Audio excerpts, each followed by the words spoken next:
to like get control back. You are pretty much sitting in like a darkened space, like what you see on the screen. You can move around within the confines of that darkened space, but you have not been able to like overpower the angel's will to be able to take your body back. So, what are you going to do?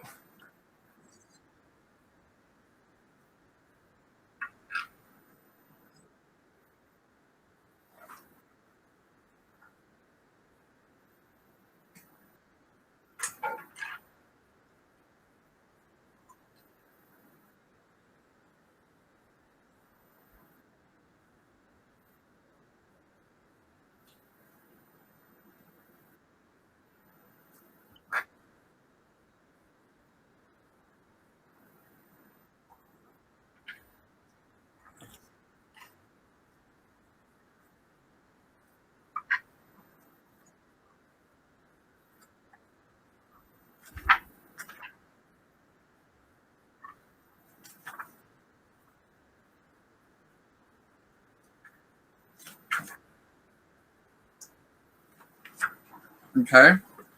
So, let's see.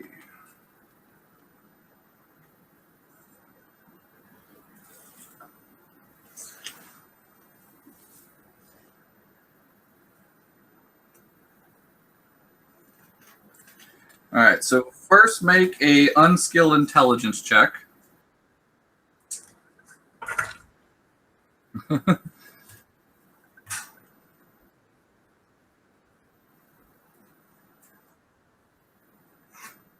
You've hit it and it still hasn't come up? Oh, wow. Well, it did come up. Natural 1 for a 0. Okay. So you are trying to recall what it was like to just be that way without having any concept of good or evil, just operating purely on instinct and desire. And you've essentially become too domesticated. You can't remember a time when you were just like wild and carefree. Like you are who you are now.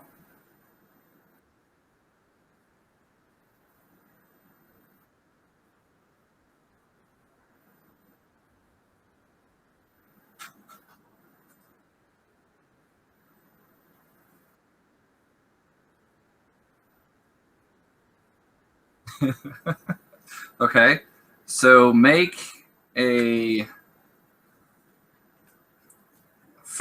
me a wisdom save, and then follow that up with an unskilled charisma check.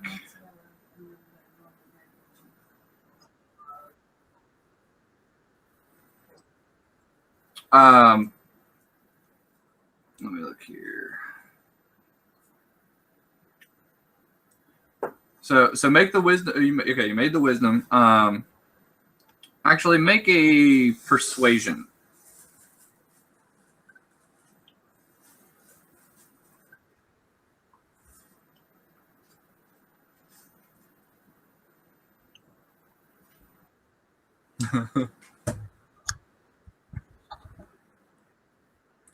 Okay, so you kind of like tap into your anger and like forcefully push out your will to try to get in contact with yourself, essentially, since you think that yourself is abandoning you.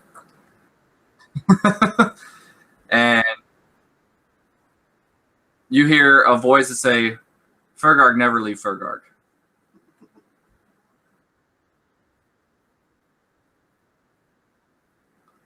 He says, Furgarg in prison too.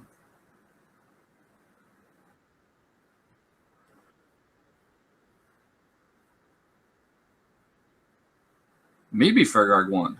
Maybe Furgarg.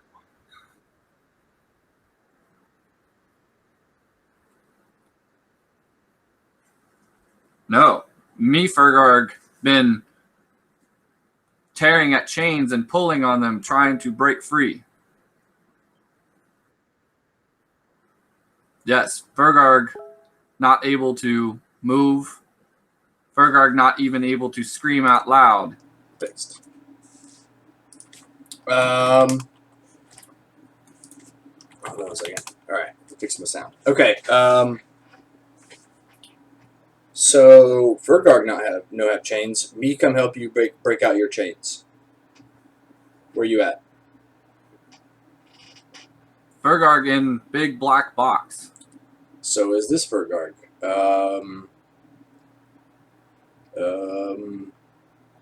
Hello? Can you hear me? Can you hear where my voice from? Furgarg hear you loud and clear. Do like you he's standing right next to Furgarg.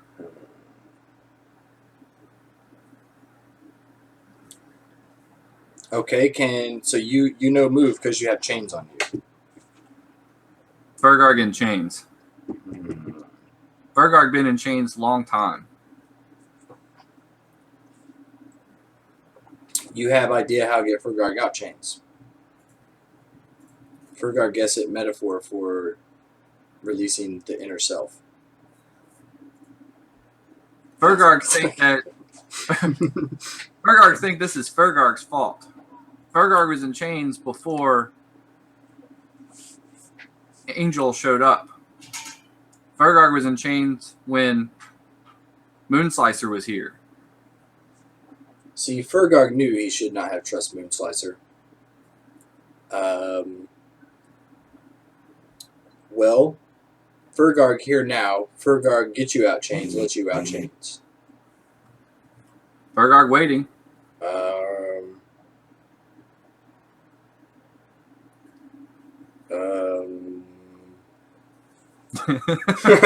Let's see. Let's see. Isn't it great being a below intelligent character? Maybe if you get real angry and Furgarg get real angry, we break these chains. Furgarg's powers combined. We are Furgarg 1. All right. Furgarg willing to try if Furgarg not put Furgarg in chains again. Furgarg make Furgarg deal. You help us bust out this prison, and Furgarg never abandon you ever because Furgarg feel abandonment and he not want to do that anyone ever. Furgarg getting tired of being abandoned. Yeah, no shit.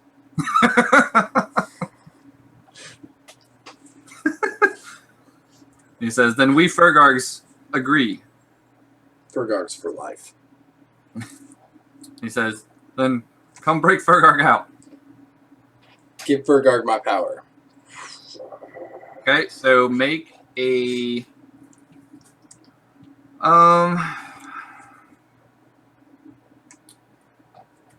make an unskilled charisma check. That basically means that like if you're you won't have like the proficiency in that skill. So removing the proficiency. Okay, just straight charisma check.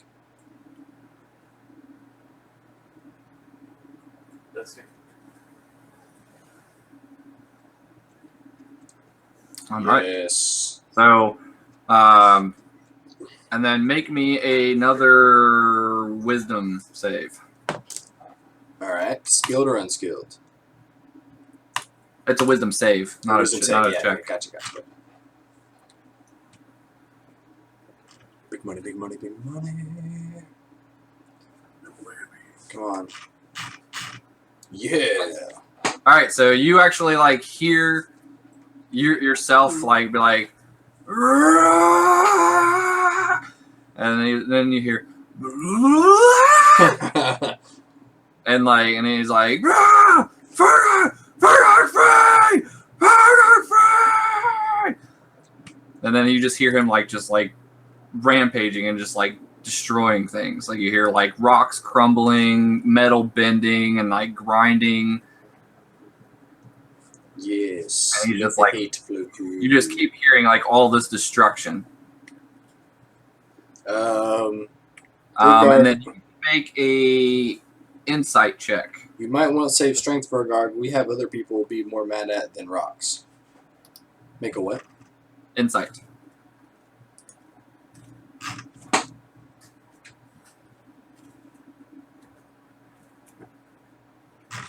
Dude, their dice API needs to step it up. There it goes. All right. You feel like you notice that you feel like quite drained. Like you're like standing there and you feel like everything about you has just been like pulled away, and it's taken everything you have to even be able to stand upright.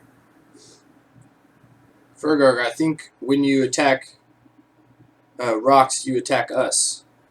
We need save your anger for one that keep us prison.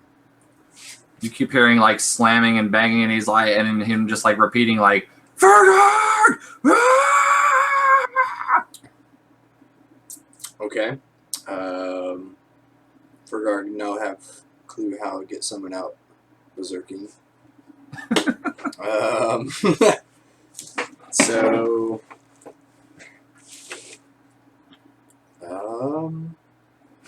Furgarg's just gonna try and ride it out. Okay. What else are you gonna do? Keep in mind at this point, like you haven't even extended the duel. Like we talked about what you wanted to do, but we're gonna play it all out. So like right now you're doing all your preparation, but you haven't actually like done anything to. Right. So first off, any other preparation you want to do. I'm just going to ride out Furgarg being angry, and once he's calmed down, I'm going to discuss the best plan of action with him. Okay, so you're just gonna chill and do nothing while he's like freaking.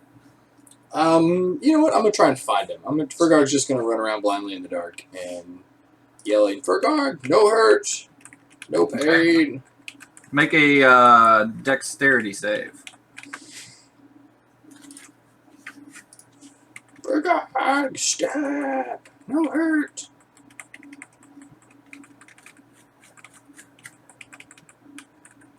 Oh, this dice roller is going slow.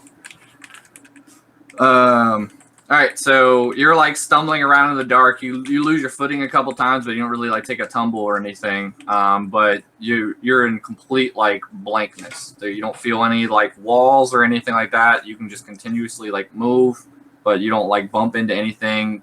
You don't all right, feel anything at all. Okay, so Furgarg, I don't know if this is too meta, but Furgarg, he believes that they are connected, so he tries to calm himself. He projects memories of playing hopscotch with the kids. Okay, so make a I guess a wisdom save.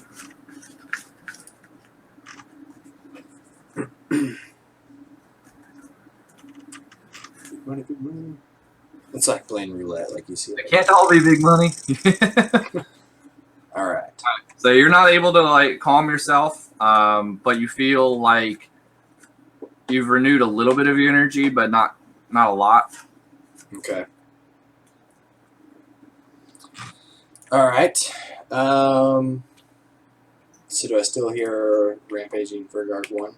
You don't hear anything anymore. Like after your will save, like you feel like you reclaim a little bit of your energy, but you don't hear like anything anymore. Okay, so I'm like, Furgarg, you okay? You don't hear anything.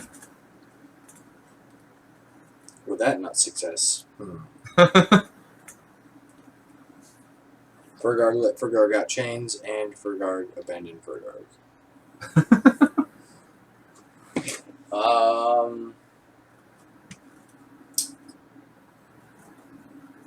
Furgarg is going to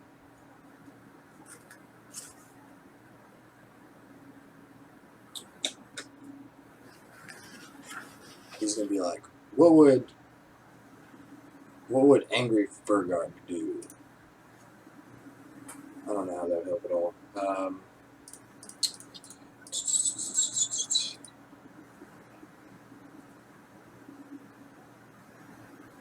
How does one get in touch with one's inner self?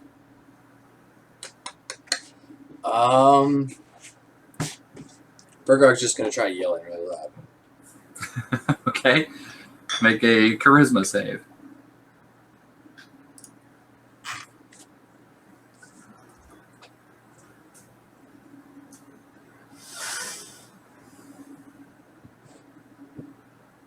Yeah, boy. Okay.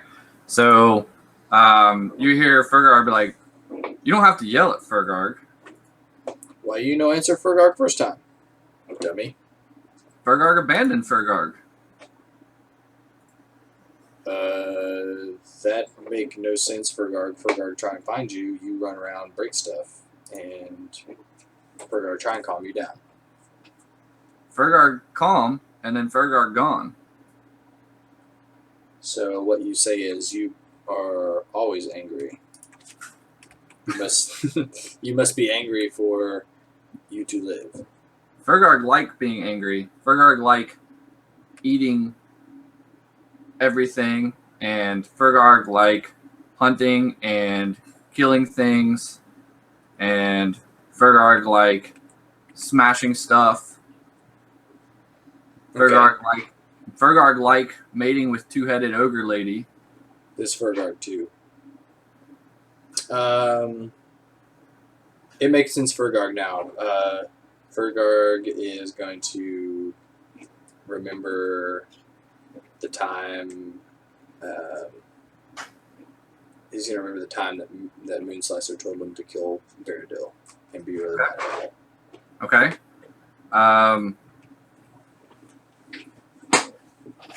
Okay, so make a, I guess, unskilled intelligence. My favorite. That's for wit memory.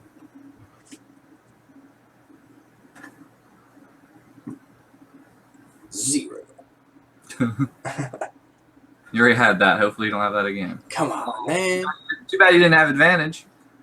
So you recall it because you haven't like lost the memory or anything, but you recall it, but all you recall is just that like Moonslicer said, you must kill the undead, and then you like everything goes red for you. Okay.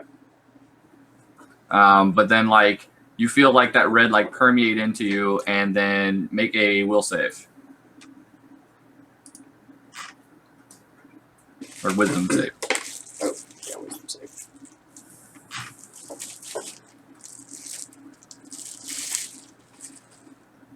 Okay. So you lose control and you go into a rage. And you essentially are doing the same thing as Furgarg was. You start like rampaging through here and just like punching the ground, and you can't really find anything else to hit, so you're just like hitting everything that you can find, which is mostly just the ground. Okay. And so that goes on for a couple minutes, and then like when you snap out of it, you don't like you hear Furgarg go like, Furgarg still there? Yes, Furgarg here. Furgarg feel better. See, we two sides, same coin. You do better when we angry, and Furgarg not always be angry, but do better when not always angry. So you have idea how be angry and not angry at the same time? Furgarg always angry. Okay, that's what Furgarg thought. Furgarg angry now. Furgarg want out. Yes, this Furgarg too. And so what we need us to do is beat up Angel Wingman, and because he keep us in dark here. Yes. Furgarg will enjoy ripping feathers from his wings and stuffing them down his throat. Makes sense, makes sense. So first, we must... He continues, like, as you like go to say that, he like continues on. He's like, Furgarg liked the idea of breaking limb off of Angel and beating him across face with his limb. You know what? This Furgarg too. He's like, Furgarg liked the idea of poking eyes out of Angel and stomping them on ground and laughing like he did, like weak Furgarg does with kids. Okay, yeah. This Furgarg gets that.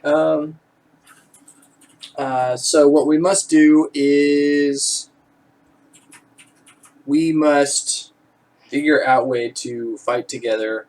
Right now we cannot see each other, so we don't know if we can help each other. How do we get out of darkness? Furgarg not know. Furgarg been stuck in darkness long time.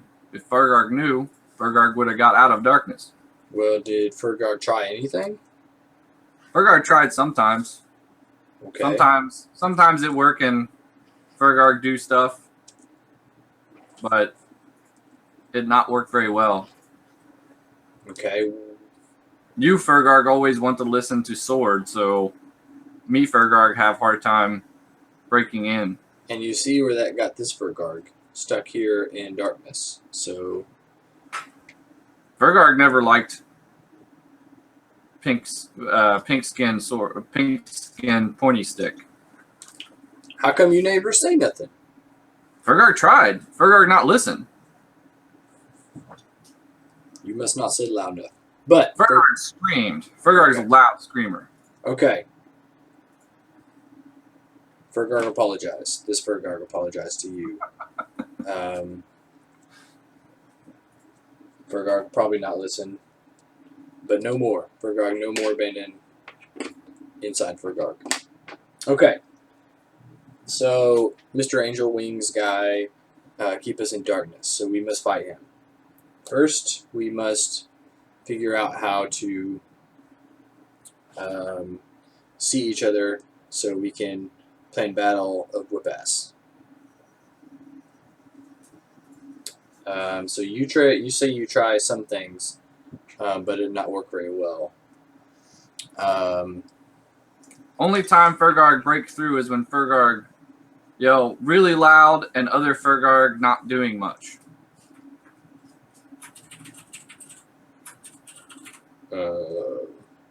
Furgarg learned that Furgarg can't beat his way into Furgarg. Furgarg has to be weak first.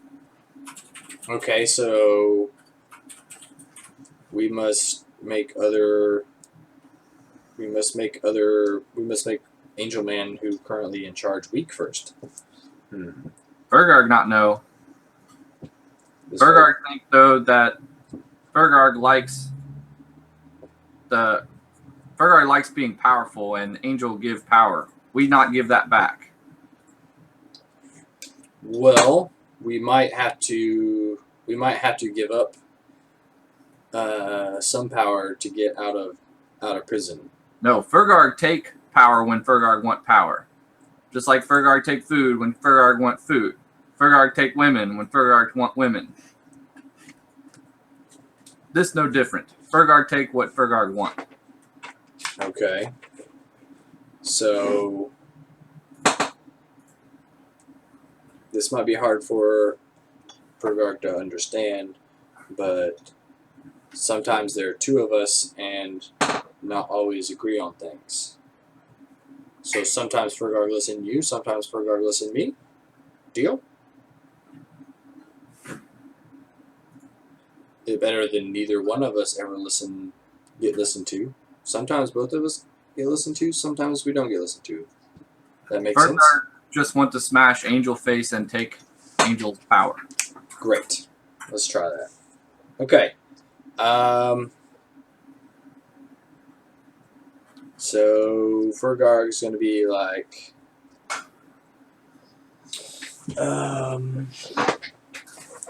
Furgarg is just going to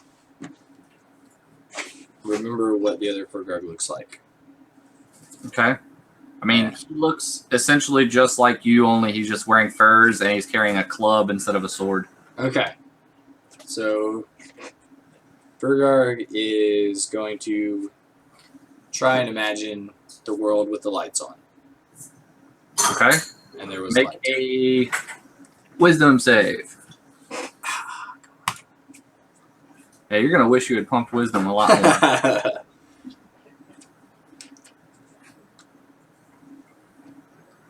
9. Oh, 9. It's still 9. All right, so nothing happens. Clearly that not work. You try and turn lights on. Furgarg, not no magic. It's not magic. You just you are part Furgarg, so this Furgarg brain, so it much your brain, my brain. So try imagine lights on. Quit being wussy and do it.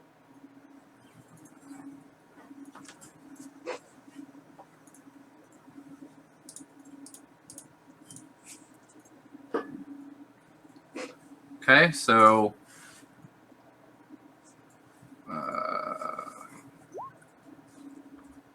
he says, Furgarg got lights on.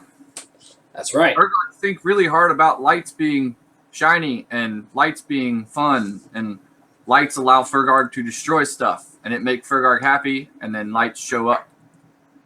See, this Furgarg's smart. So you listen to this Furgarg, okay? Furgarg not listen to anybody. Hey, Furgarg listen to Furgarg. Us Furgargs, we team. I listen to you, you listen to me, okay? Maybe. And we both. If it suits Furgarg, Furgarg listen. Well, okay. It's Listen, difficult dealing with yourself, isn't it, Jaden? listen, Furgarg. If we not listen to each other, nobody get to punch Angel Person in the face, and we both want to punch Angel Person in the face. Me, Furgarg, listen to Furgarg. That's right. Furgarg, kill Angel. That's right. You Furgarg, me Furgarg. We both Furgarg. We must listen to Furgarg. You say it yourself. Me more powerful Furgarg. Me turn lights on. Yeah, well, this Furgarg tell you how to turn lights on. Say, damn, that's cold. Can you see this Furgarg? He says no. We only see Furgarg. Okay. I am. This is hard. I'm going to. I'm gonna try and turn the lights on again because I know that it's possible. So I'm gonna try really hard. Okay. Make another wisdom save. Furgarg, lend me your power.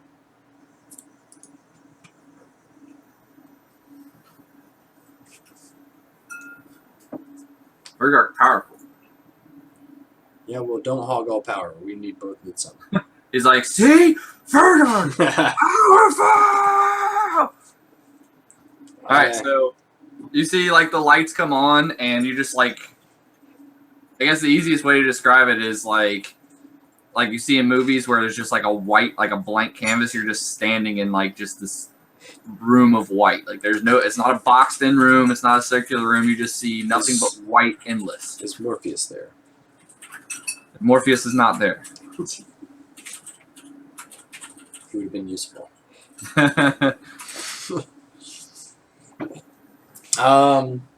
Okay. So clearly we both turn lights on, and we imagine turn lights on. So let's imagine each other standing next to each other, real hard. Where? I don't know. Right next to each other. What is Furgarg's favorite place?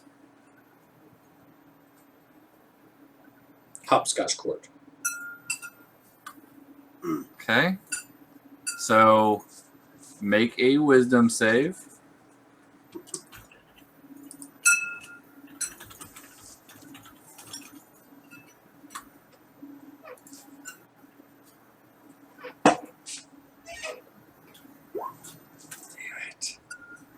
Mother Furgarg, you're an idiot! Let's see what his wisdom save is.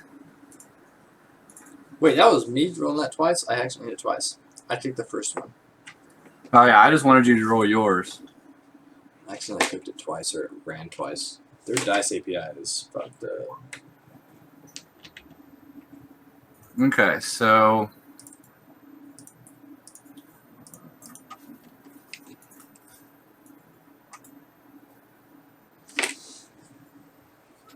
Yeah, boy. Ah, I knew you had that prepared.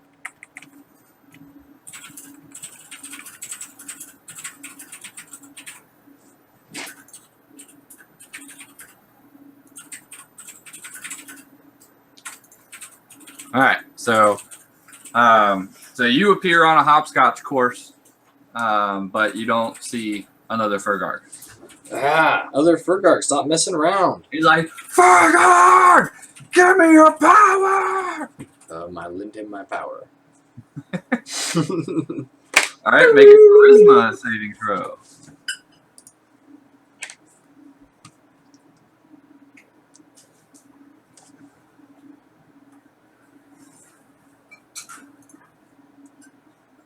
Yeah.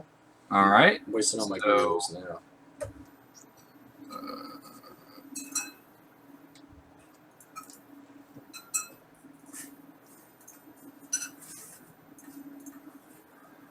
All right, let's see what his roll is going to be.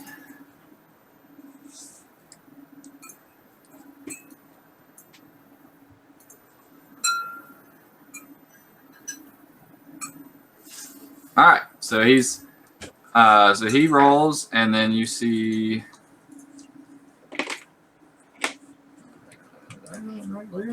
No, I don't.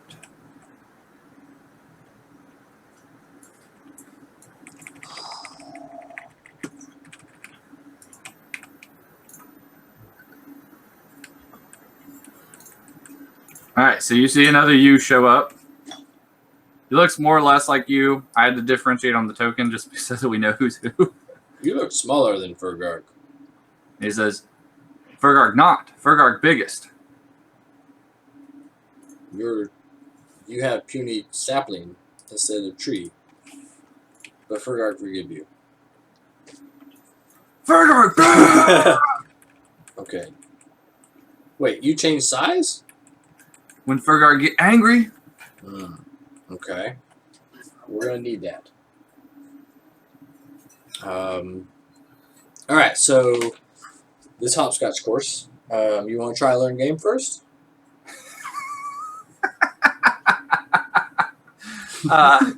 so he like glares at you and he's like, Furgarg hates stupid kids games. Well, clearly it helped you make angry, so All right, so JJ, for continuing to play Furgarg correctly, you can draw an inspiration card. I'm gonna need that. You might. Where's the deck? Did it not show Oh, up for there it you? is. Draw 7 cards. No, one card. Alright, what do we get? Heroic. Oh shit! I didn't mean to steal it. Oh, you motherfucker! Alright, do it back. No, Still I didn't. request. No way. I was just trying to look at it. Yeah. Did you zoom in so that the stream would see it? Ooh, I don't know if I like that.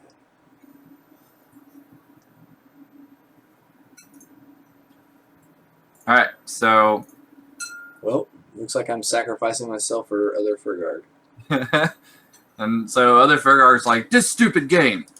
Furgarg needs to get out. Furgarg needs to take control back so we can have sexy fun time with two-head ogre. Okay, makes sense. Furgarg believe. All right. So here plan. We must have plan. You like get angry, big, and smash stuff. So how about plan? We just get angry and smash him. How that for plan? Furgarg like plan of smashing. Okay. So plan is we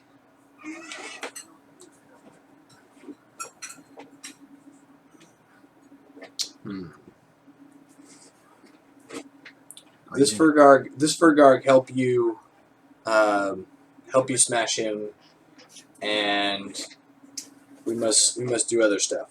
Furgarg tell other stuff in battle. You have anything that help in battle? Furgarg. Okay, it's all Furgarg needs. Okay. So first we must find place to fight person. Furgarg not like spill blood on sacred hopscotch playground. Furgarg likes spilling blood everywhere. Okay. So this Furgarg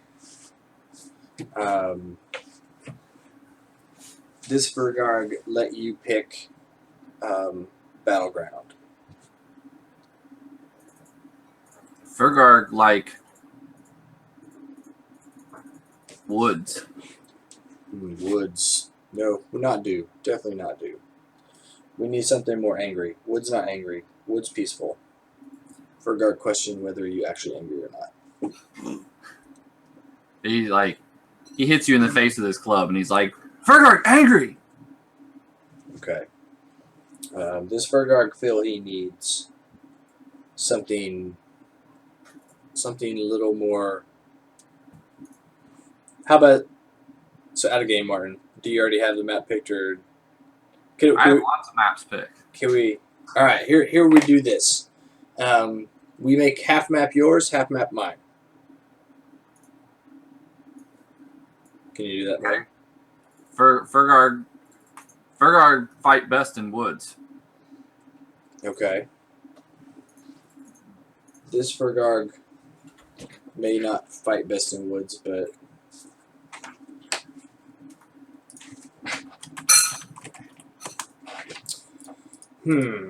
okay.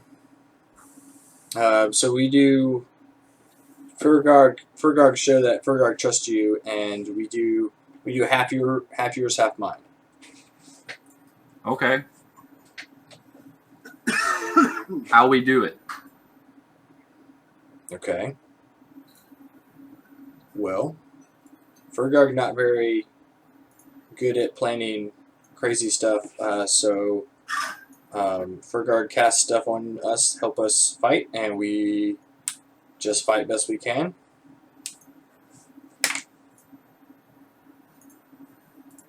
Furgarg smash?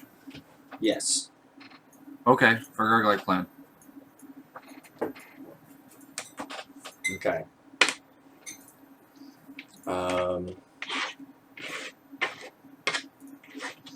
All right. So we know how to turn on lights and go places in our mind. So let's try and picture a place we fight best. Woods. All right. So picture a place you fight best. Okay, Furgarg thinking. Furgarg got it. All right.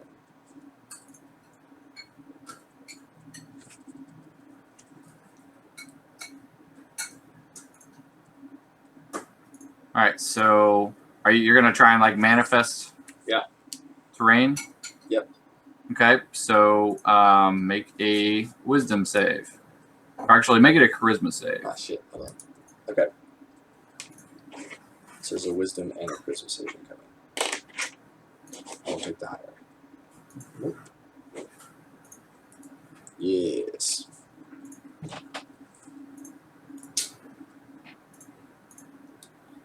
Okay. Damn it.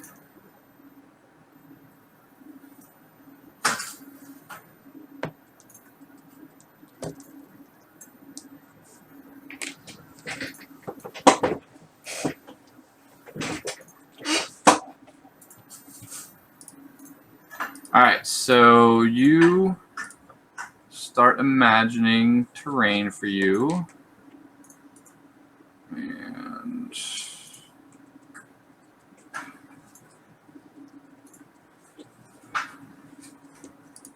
It's funny because the more angry the other Furgarg was, the less angry this Furgarg is.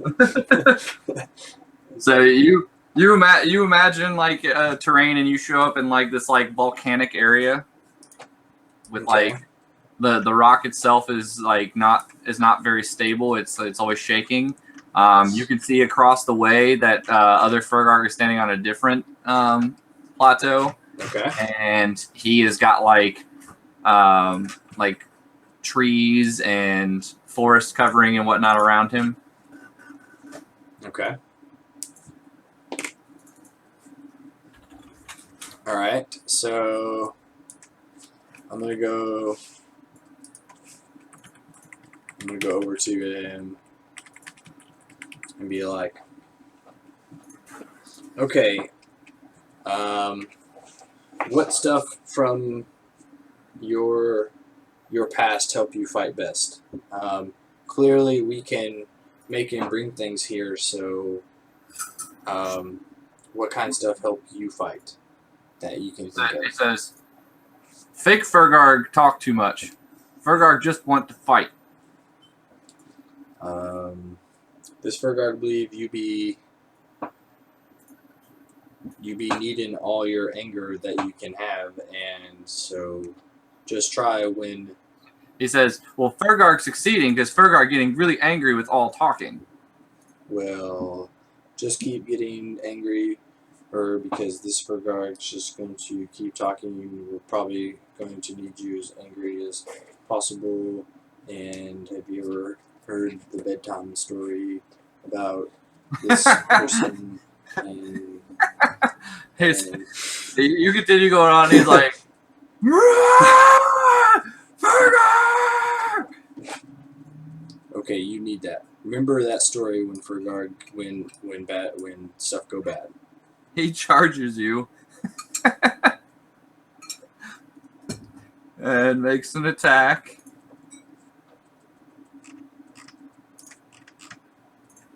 Oh, stupid fucking syntax error. Doged. Let's see, you got a bonus. So he's gonna hit you. That's a 24 to hit. Yep. And then he deals.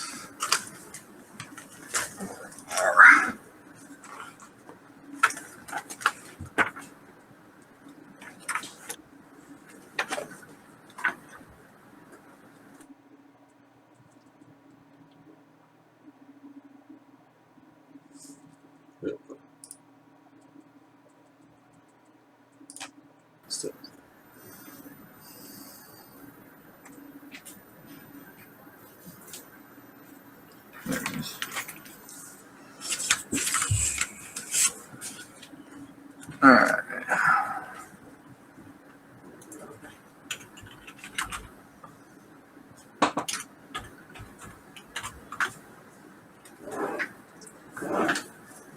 Wow, even manually rolling the dice is slow. Yeah.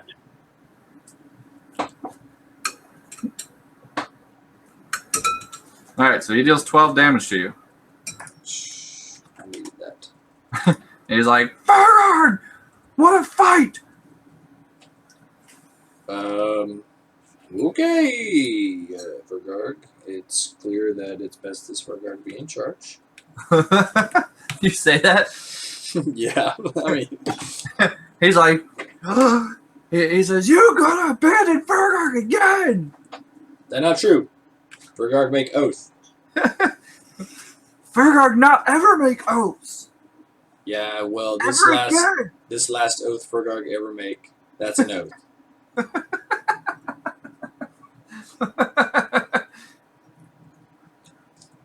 Okay. He says, Furgarg give you to count of 5 to make things to fight. And then Furgarg attack. He says, 1, Furgarg not 6, believe you count to 5. 8, I wait him out. 4, All right, keep counting. Furgarg 2. think other stuff. Hold on. 8 or 5 come after 12,000. That not number. You dumb.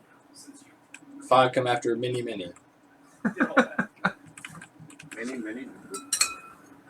All right, Judge, what else are you gonna do? Let's move us along. Okay. So Furgarg believes that he can manifest things. So he is going to try to sum up all the stuff that was important to him throughout his life, which Okay. pretty much sums up to his girlfriend and the children, and Baradil. Oh, you said through your life. So, not that's still currently important, but all your life. I guess that's true. So, make a wisdom save.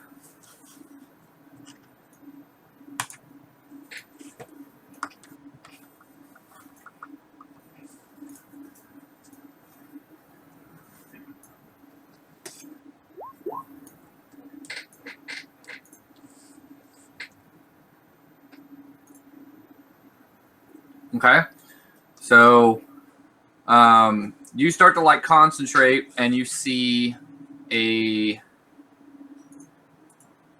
another you appear here. Yes. But they don't seem to notice you, and they're in chains. You also notice, I guess, make a perception check on top of that to see if you, because noticing you is pretty easy, but other things maybe not as much.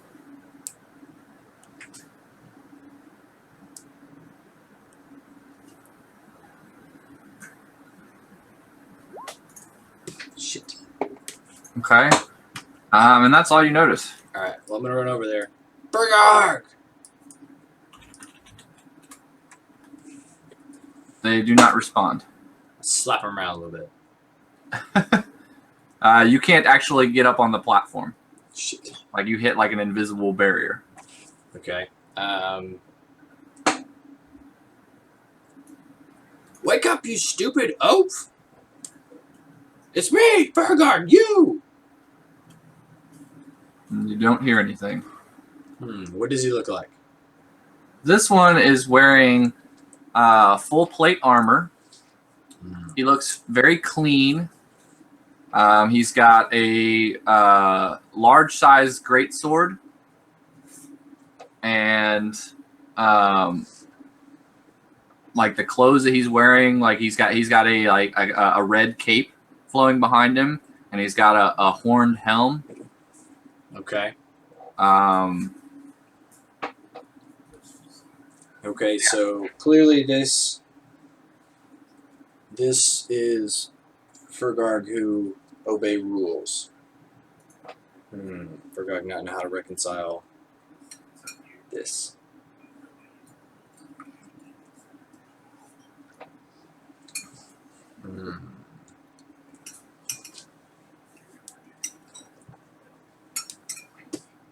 Okay, so Furgarg is going to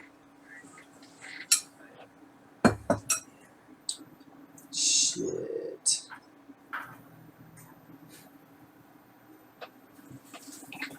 Make another perception check. Oh shit, that's a performance. Hold on, perception coming.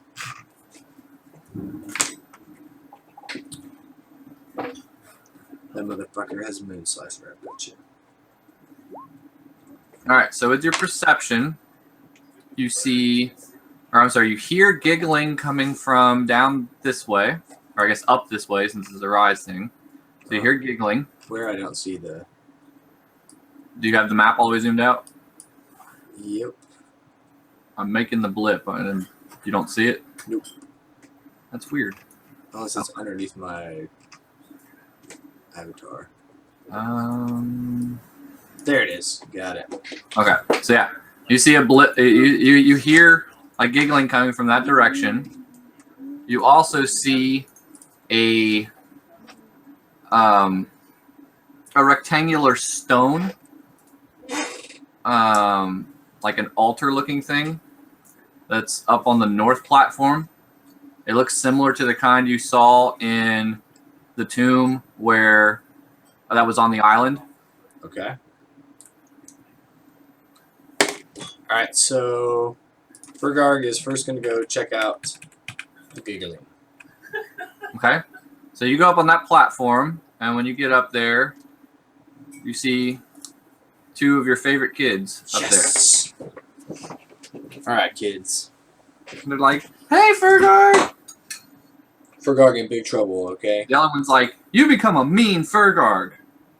What? You don't know anything about this Furgarg. I show up and give you money and you're happy. And they say, no, we see Furgarg. Furgarg make promise and Furgarg break promise. Furgarg tried to kill somebody who gave up. That's not a very good thing to do, Furgarg. Well, what if it was a bully who was picking on you? My mommy says you should always stand up to bullies, but that doesn't mean that you should be violent.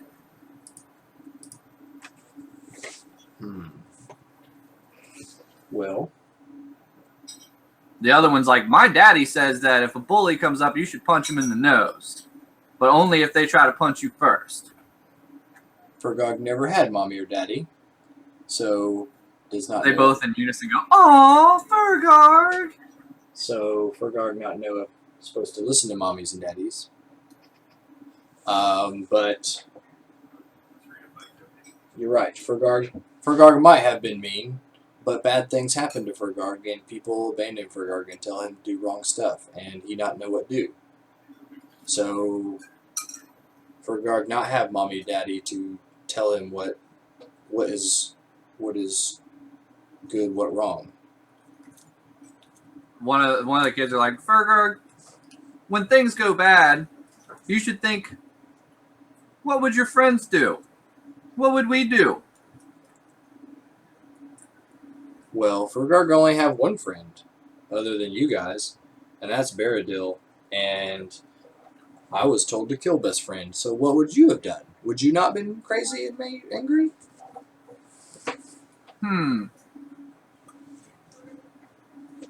One's like, was it mommy that told you to kill him? I mean, probably the closest thing Furgarg have to mommy. And one's like, you should always listen to mommies then, even if it seems bad. Furgarg disagree. The other one's like, Furgarg, I don't like spankings, and when I do bad things, I get a spanking. Well, sometimes person given spankings may not know what is exactly right or wrong, or not know full story. So sometimes, most times, they might be right, but not always, and that is what Furgarg has come to believe.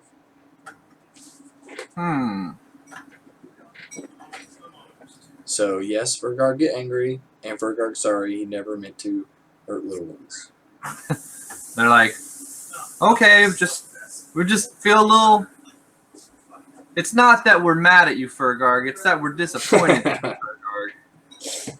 Well, Furgarg tell you what. The other one's like, but we forgive you, Furgarg. You're our bestest friend. Furgarg need bestest friends. Furgarg's... The other one's like, you want to play hopscotch, Furgarg? Furgarg looks around.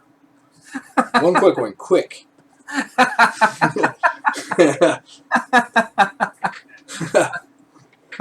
They cheer and they're like, yay! All right. And you see a hopscotch up here. Furgarg wins.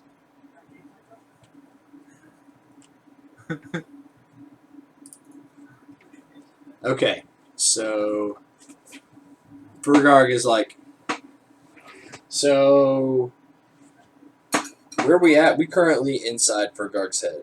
It's kind of confusing how you kids get inside Furgarg's head, but Furgarg not know. But you have one looks at it as Furgarg. We're not really here, you know that. And the other one's like, yeah, Furgarg, we're just what you like about us. You actually are right there. Furgarg see you. We are a part of Furgarg. Furgarg made us a part of him. Furgarg. We are in your heart, Furgarg. Furgarg thought this was Furgarg's head. They said, is it? We thought it was just you. All of you. Furgarg not know, but it gonna make Furgarg cry. They said, we believe in you, Furgarg. You always do the right thing. Yeah, you're our hero, Furgarg. All right, how? So you must help Furgarg then. If you must help Furgarg out here. What How? can we do? I don't know. You guys go convince other Furgarg over there that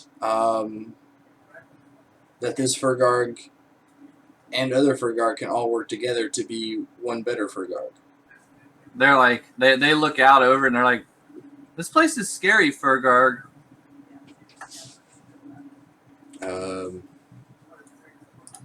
we'll hopscotch our way over. They're like, you'll go with us? Yes. Oh, sorry. You're good. Okay, so they start walking with you and they like make a perception check.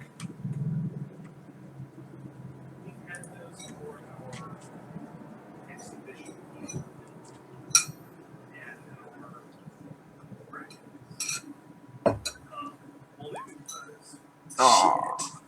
This was a shit roll on both parts. All right, so they just keep walking with you, Okay. and they like, so they like go over this way, and they're like, "This is the way up." Okay. And the little girl's like, "I can't get through, Furgarg." Can Furgarg get through? No. Shit.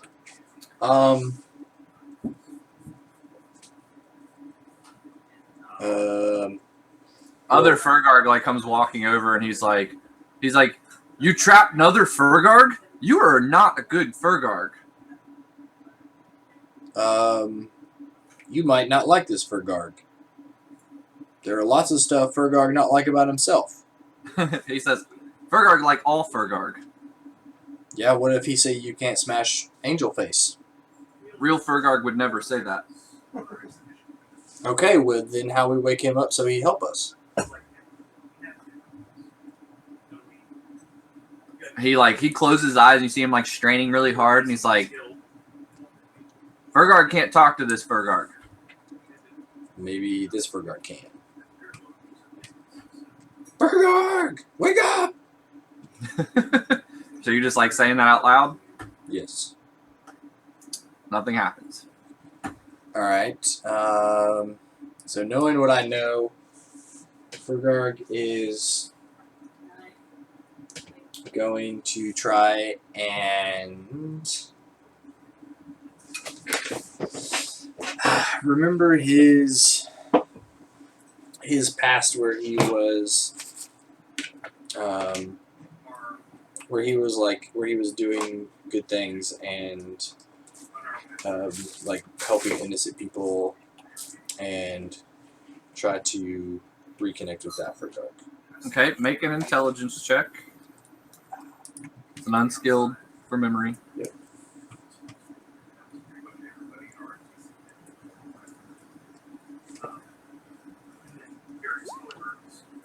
Okay. Yeah. You have like a very vivid memory of like all the good things you've done. Make a wisdom save as well. Make money, make money, make money.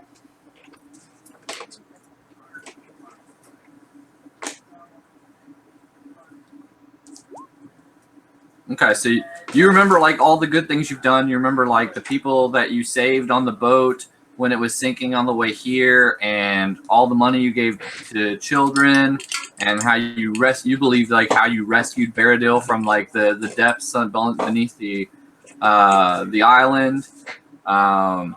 You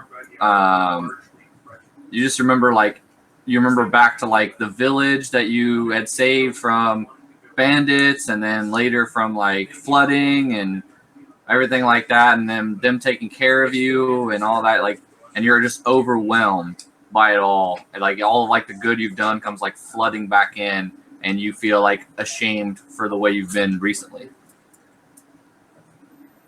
Okay. And other Furgarg is like, that weakness, that is weak Furgarg. That not always true. You say Furgarg whipped Furgarg's ass. That Furgarg's weak. That Furgarg always give away shiny things. That Furgarg always play with kids when he could be out having fun and eating babies. And weak Furgarg. This Furgarg. The other kids are like, eat babies! You're a bad, bad man, Furgarg. This Furgarg. Listen to all Furgargs. That means you and this Furgarg, and we make strongest Furgarg altogether. You say, me not like that Furgarg. That Furgarg deserved to be chained. See? That's what this Furgarg say just a minute ago. So, just take what you don't like about this Furgarg and be angry, and take that angry and punch Angel Man with it.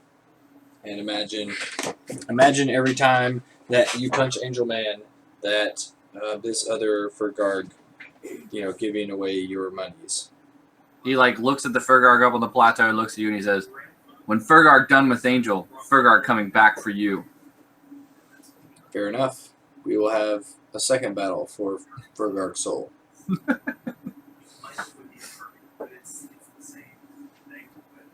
Okay. All right. So then I'm like, wake up, other Furgarg. You needed to help save all us Furgargs. The kids are like, I don't think that it can hear you, Furgarg. I threw a stone at it. It bounces off an invisible barrier. Shit.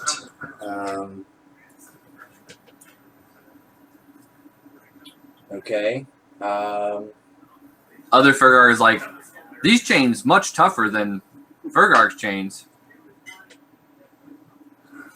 You must really not like this Furgarg either. Well, a lot of bad things happened in Furgarg's recent life that Furgarg not able to handle. So there's only one person that Furgarg know who probably have answer, but Furgarg debate whether Furgarg want to talk to other person. Kids are like, answers are good. Education is important. You got to get smart when you grow up, Furgarg. Well,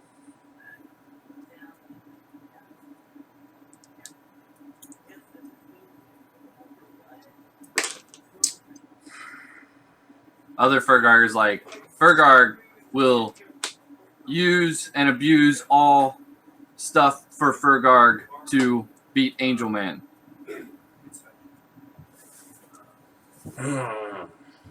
This is like genuine Furgarg inner turmoil right now.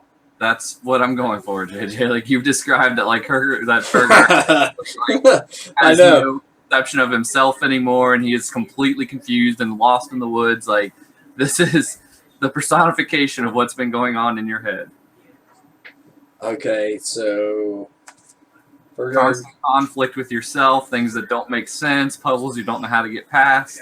So Furgarg is going to try and summon Moon Slicer. Okay.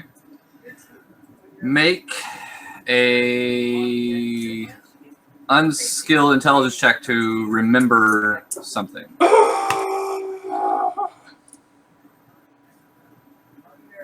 Now, JJ, did you roll it already? Yeah. Okay. Cover the screen so you don't see it. Okay. I don't see it. Remember that the actual mechanics of the inspiration card is you can also burn them to get advantage on a roll. So, if you drew a card that you're like, man, I don't think I'm going to have any use for this, or I don't like it, or whatever, you can't just throw it away, but you can burn it to get advantage on a roll. I'm not saying you have to do it on this roll. I haven't looked at it yet either, but just wanted you to remember that mechanic since we haven't used the cards much. I think the card is gonna be too cinematic to give up. I haven't looked yet. But Moon Slicer is really needed right now. Fuck. Fuck.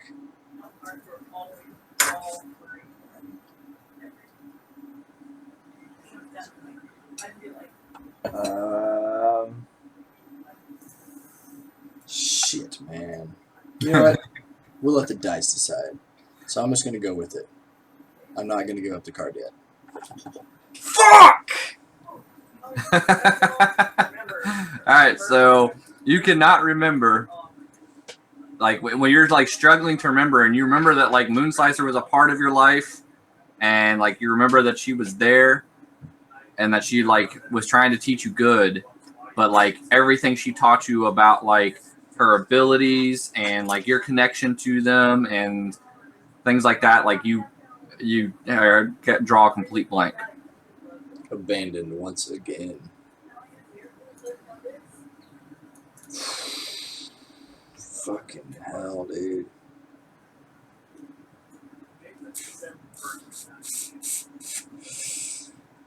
That's all I had, man.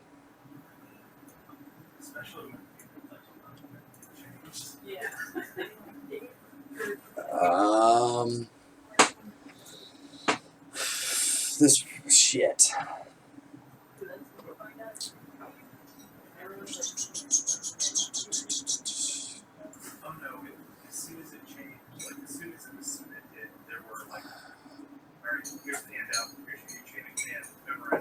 Damn it! There are other things in here that you can explore, or you can go ahead and call the angel and do your duel if you think you're ready. All right, I'm gonna also keep in mind that there's gonna be things that are gonna be thrown in here, and just right. You not either coming up with ways or not being able to roll it out, you're just not gonna be able to succeed. Right. All right. So I'm gonna just imagine that I have like gold coins in my hand and give them to the kids. Okay. You're able to do that pretty easy. And then I'm like, all right, kids, help me explore this place and tell me what you find. They're like, this place is scary, Furgarg. But you are real strong, and if something scares you, come tell Furgarg. Make a persuasion check. I don't know. I just poured the bottle. Okay. There's maybe a shot. It's delicious. It's a little more alcoholic than alcohol. Okay, they're like, I don't know, Furgarg. This is really scary place. Okay. That's fine. Just stay with Furgarg then. Okay. All right, so let's go check out this altar. Okay. So you go up there and you're like looking at that, and you see like a 10 by 10 like square, or I'm sorry, rectangular, like I don't know, like 5 by 10 rectangular stone encasement. There is like a relief of like a humanoid figure that has like a face wrap and like a turban and is wearing like a jerkin or poncho kind of thing. And he's like, it's just like splayed out on the stone. Okay. Furgarg's like slaps him around. He's like, "Wake up! Wake up! Who are you?" It's just stone. Like when you go to hit it, it's just like stone. Oh, so it's not like an actual mummy or anything. So Furgarg's going to open it up. Okay. Make a wisdom save and then a strength ability check. Or I guess athletics would be that. Oh, okay. Okay. So that was a strength instead of the athletics, but We can still take it. Should be the same if you're proficient in athletics. Yeah. So it should still be the same. All right, so it did come out the same. You're like pushing against it, and you feel like as you're like putting your physical strength into it, you like realize that like your physical strength doesn't have a lot of effect here because it's all in your mind, and so you start like trying to push with your mind while you're pushing with your hands, and so the lid then slides off, and you open it up, and so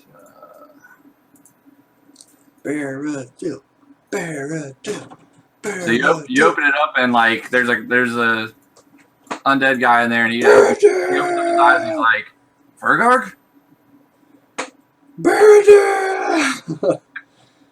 I missed you. He says, Bardil don't know where he is, but this is a cool place. Yeah, it's in Furgarg's head, man. Make a perception check, Furgarg. Does he have the head of Vecna? He has the penis of Vecna.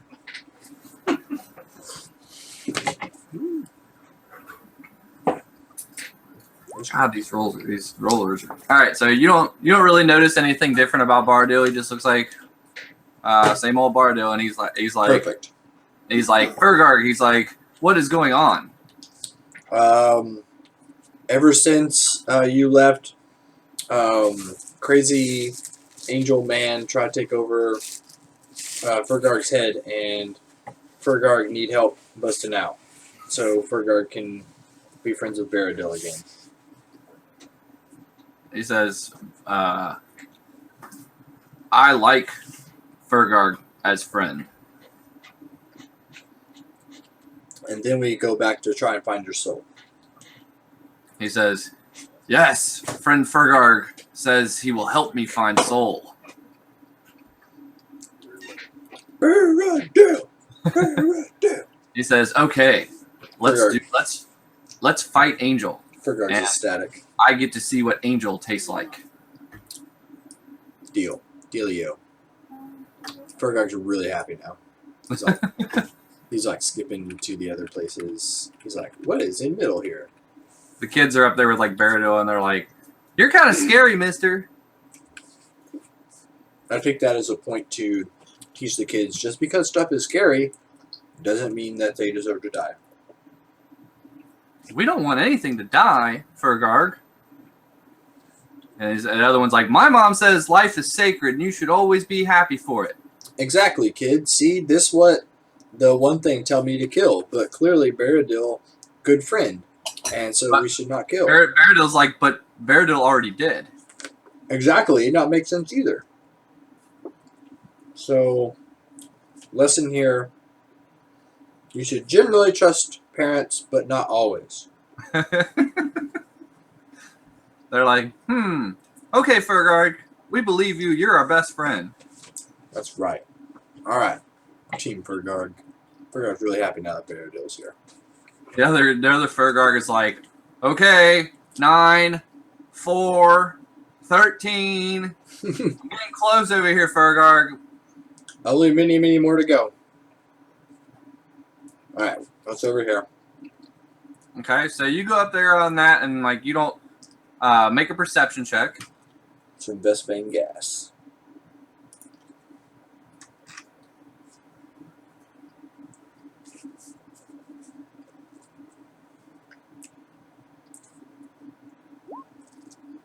Perception now. All right, you don't notice anything. Okay. All right. Well, Furgarg's kind of glad he didn't wake up Paladin himself because Baradil is here now. So Furgarg's going to go over here. Anything over here? Okay. So you don't even have to make a perception. When you go up there, you see this. All right. Furgarg trying to open it with mind. Okay, make a wisdom save. I'm bound to fail this.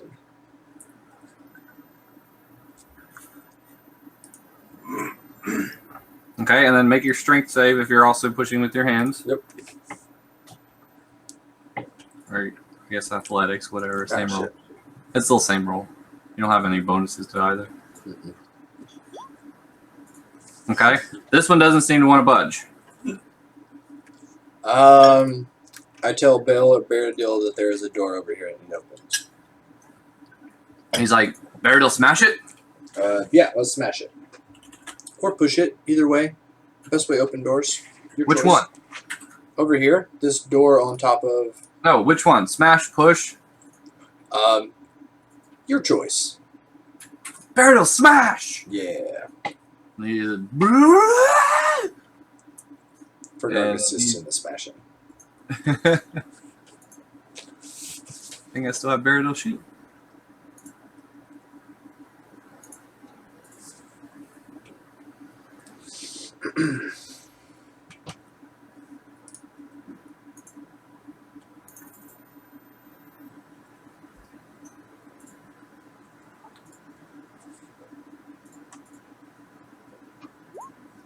All right, so he smashes and he says, Burial should have broke through. Maybe Furgarg help. All right, Furgarg, go. All right, so make a wisdom save. Yeah. You will open.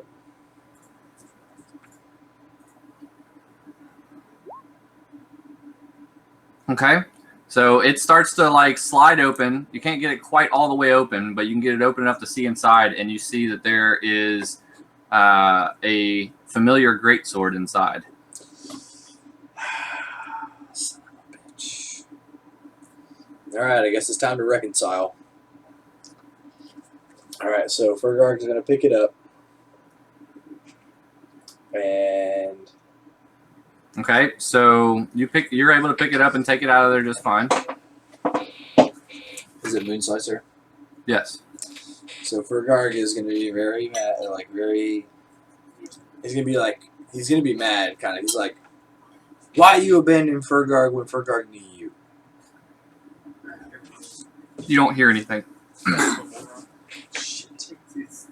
Damn you, Baradell! You're the cause of all of this. Baradell's like, what'd Baradell do? No, I wouldn't. Furgarg wouldn't have said that out loud. Oh, Furgarg wouldn't even have known that. that's not true. The angel did tell you that. Oh, that's true. That's true. So Furgarg, like, Baradell, could you go hang out other side of map for just a minute? Go hang out with kids. Make a wisdom save. Furgarg need to have private conversation. Actually, make a charisma save. Okay.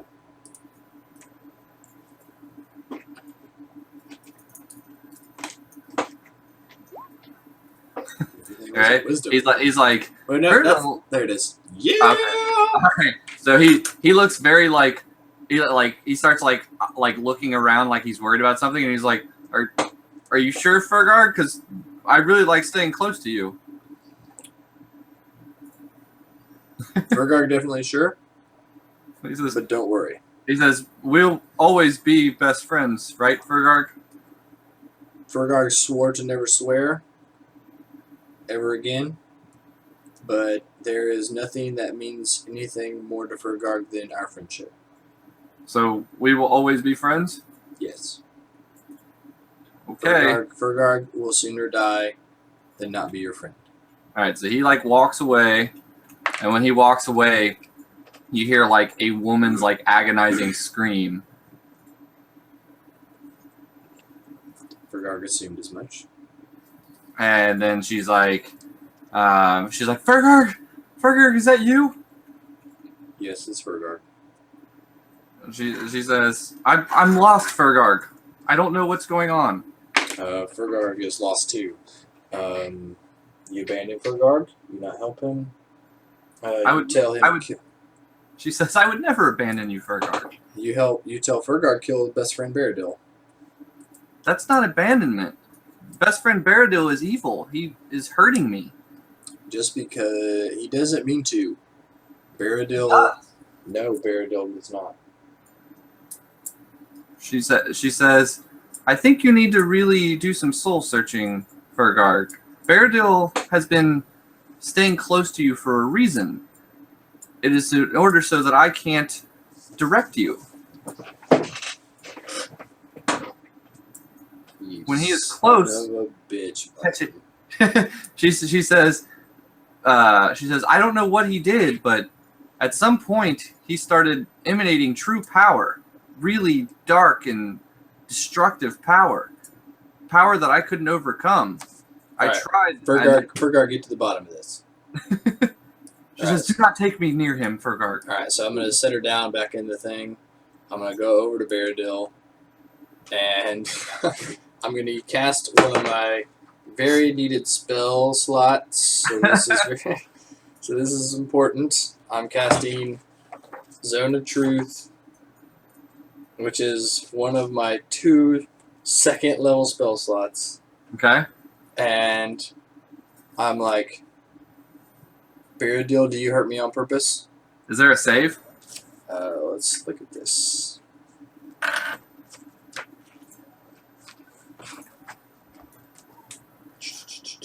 I mean, Zone of Truth, I mean, it's a second level spell, so he has like an artifact, so it might not even matter. Artifact Casting doesn't give time, you range, everything. duration.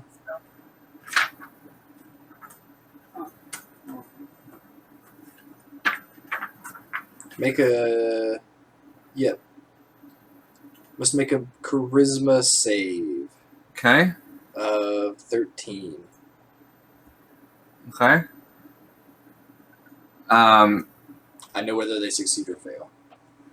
Okay. So do you know if they even try? Like if they're just always telling the truth, do you you just know if they don't actively try and lie, then you don't get any kind of notification? So they get the save. I know if they pass or fail the save. Okay. And then So if they really don't have to make the save if they're not telling a lie. Right. Well, yeah. So they can't lie if they fail their save. Right. Okay. So I mean, yeah, you can play it how you want, but if he's not gonna lie. So yeah, Furgarg asks him. Actually, reading it, they have to make the save no matter what. Yes. When they're in the spell's range, they have to make the save, and then at that point, if they fail it, they just can't tell a lie. Right, but if he's not gonna lie, it doesn't matter. Well, but I should roll it just in case you ask a question that he does want to lie to. You son of a bitch.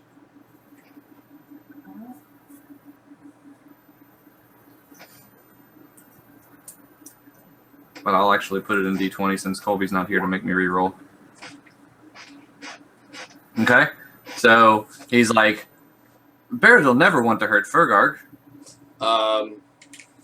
Why Moonslicer say you purposefully hurt Furgarg and Moonslicer? If someone tell you stay close to me? Barradil will not want to hurt you or Moonslicer, but Barradil will stay close to you because Barradil afraid you would kill Barradil if you knew Barradil was evil.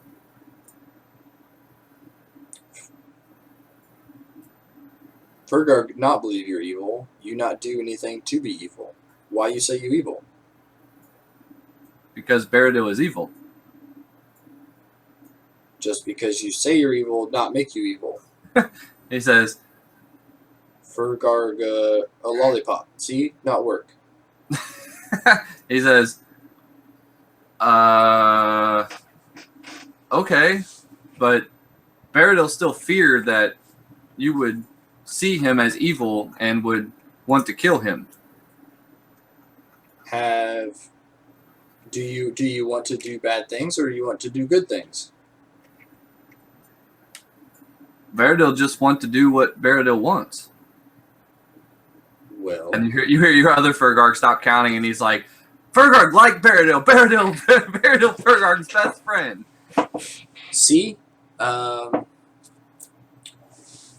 mean that not make you evil. That might not make you good, but Other Furgarg says, Furgarg evil? Furgarg like evil. see, that Furgarg evil. You don't have to be evil, Furgarg. We friends. You help Furgarg. Furgarg help you. You were doing good things with Furgarg, and it was good. No.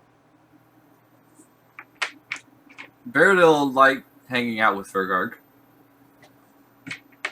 So why don't you continue hanging out with Furgarg and we not be evil and Furgarg not hurt nobody?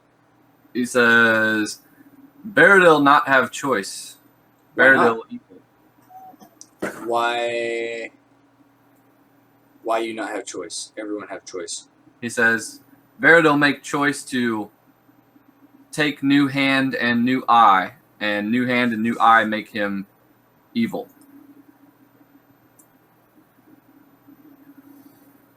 Those two things we can fix. Baradil not know of way to fix without Baradil dying. Baradil not want to fix though. Baradil like power. It make Baradil very powerful. Furgarg thought you want soul more. Baradil need power to get soul. That's not true. You have friends in Furgarg, and then they help you get soul. You don't need bad stuff. He says, Furgarg and friends, just another word for power.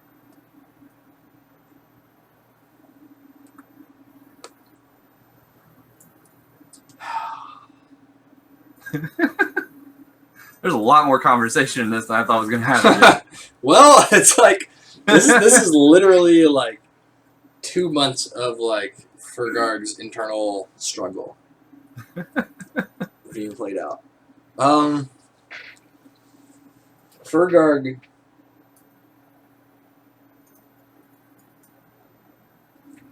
honestly believed that you not need evil to have power to find soul. Probably not. But Baradil take it anyway. So what you say is power more important than being friend with Furgarg? No. Soul more important. I agree, and that why Furgarg help you get soul. Yes. Furgarg. And Baradil is happy Furgarg will help him. So, God damn it, I have to choose. It's not a choice necessarily. I mean, he hasn't done anything.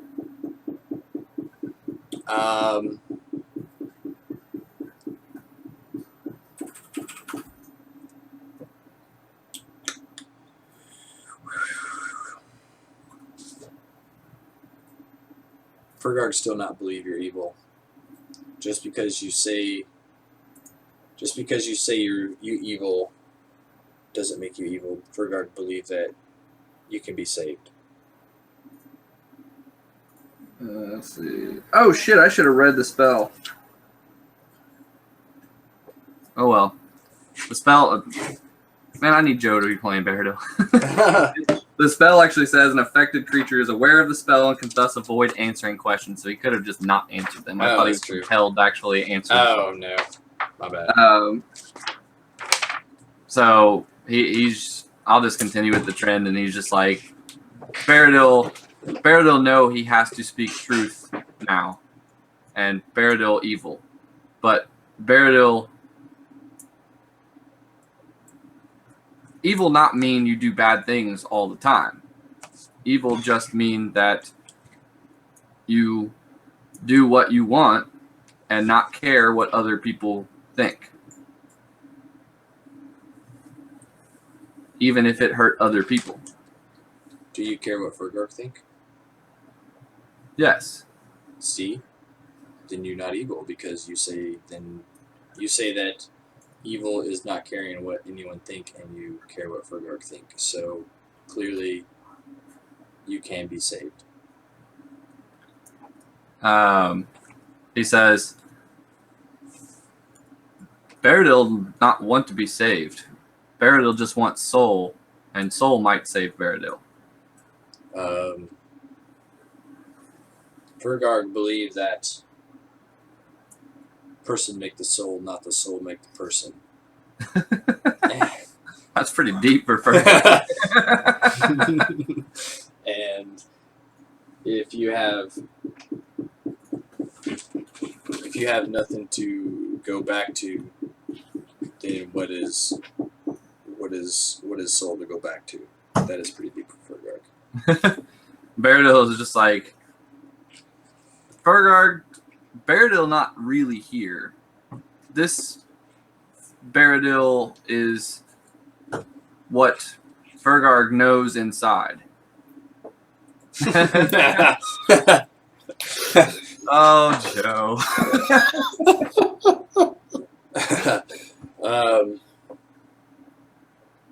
So I missed the last bit of conversation. Furgarg Furgarg's trying to convince Baradil that he doesn't have to be evil. That he doesn't need his soul to not be evil. That he is who he is. He's gotten a little deep for being Furgarg. Furgarg genuinely. So there are two things Furgarg really care about: little children and Furgarg. And Furgarg believes that we can save Baradil. You no need be evil. Joe, one thing that I did say was that Baradil did come clean and say you realize I'm not actually Baradil, right? I'm just a figment of your imagination, and I am a projection and things that you know inside and have been told but just haven't figured out yet. Gotcha.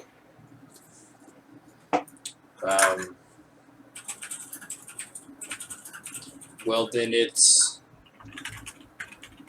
so Furgarg in my mind. Let's help real Furgarg. We must. So in my mind, I honestly believe that Furgarg honestly believes that Baradil is deep down good. So this Furgarg refused to believe that you're evil. There is no way that Baradil that Furgarg know evil. And if anything, Furgarg must get out of here to save this Furgarg must get out of here to save Baradil. If nothing else matter.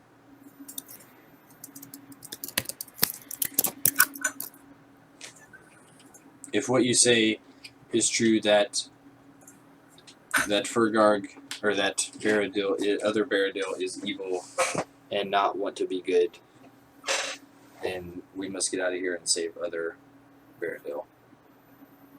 Okay, your choice.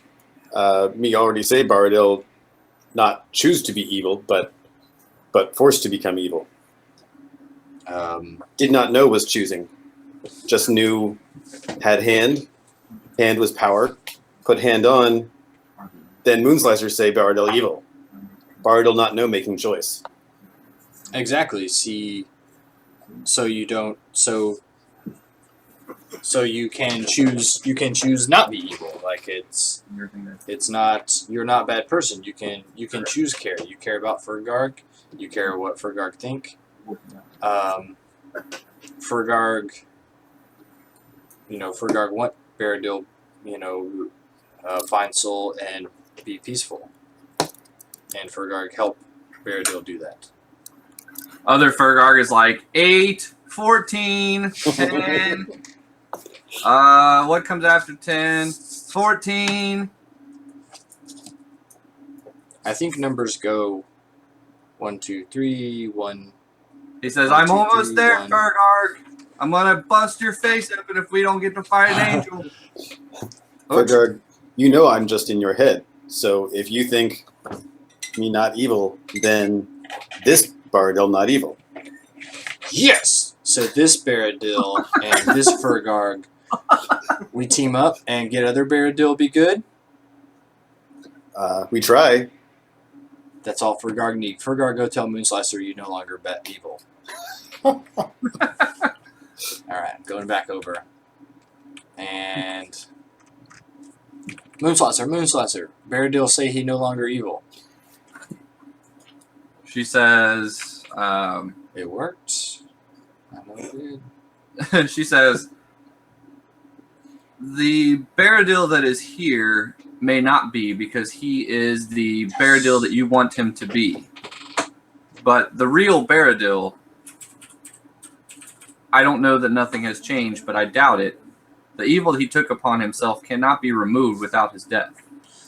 Well, Furgarg believes that no one beyond saving. And It's so not a matter of saving Furgarg. It's a matter of that his soul has been completely consumed now. He is completely taken over by the darkness, and he can't come back without his death. That would be the only way that he can be saved, would be to remove him from this mortal coil. Well, first off, Furgarg's still upset with you and not always believe what you say true. Second, Baradil already undead, so be undead twice may not be issue, so it might be easy fix. I don't think so, but I'm not a magical expert. I just listen to my god. Well, you will find your god's god and ask him. Joe. So, this Furgarg believed that other Barad will be saved. So, honestly, Furgarg used to think Furgarg was angry and need to get out of here to be mean to Angel, but Furgarg realized that he must get out to save Baradil. She says, I applaud your altruism.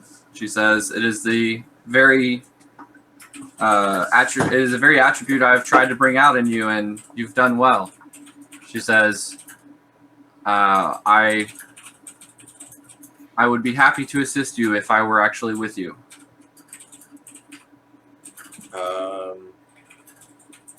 Well, this Furgarg not know nothing else, so other than what is here, so this pretty much as close to being with Furgarg as possible. How Furgarg open up other Furgarg? She says, Wait, you assist and not try to kill other Baradil? She actually says something out loud, and she says, I don't wish to kill you, Baradil. Especially this shadow form of yourself. Boom. See? And JJ, you actually see that Baradil can hear her. This is the first time Moonslicer has ever said something to somebody other than you. See, Baradil? You're on Team Furgarg, and #1 job Furgarg's save Baradil's soul. Team Furgarg. Alright, so Moonslicer is the other part of you is the part of you that you desire to become based upon what you have learned in your travels and experienced and all the good that you have done. The only way to be able to free him would be to actually have a willingness to embrace that once again. well, Like you did with your primal self, you were willing to embrace your anger and violence and return to your roots, so you were able to free him. well, most important, Furgarg has learned many things lately being on Furgarg's own, and Furgarg no longer just blindly follow anything. Furgarg listened to lots of stuff. Furgarg listened to kids, they teach him much stuff. Furgarg listened to Primal Furgarg some too, even though he can be mean.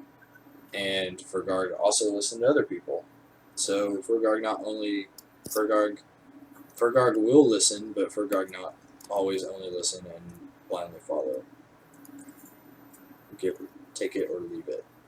She says, one should never blindly follow, one should make an informed decision. She says, throwing me away was a blind decision. Telling Furgarg to kill Baradil was a blind decision. She says, no, it was an informed decision, just one that you didn't like. When the Furgarg will not do. Then that is your choice. I would have respected it. As immortal, you deserve to have your choice.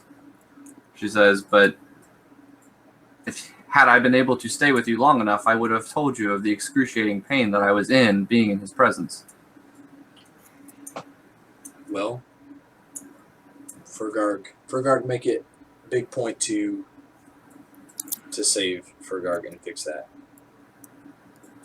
So Okay. Furgarg agreed to follow old path if you help Furgarg get out, so we can save Baradil.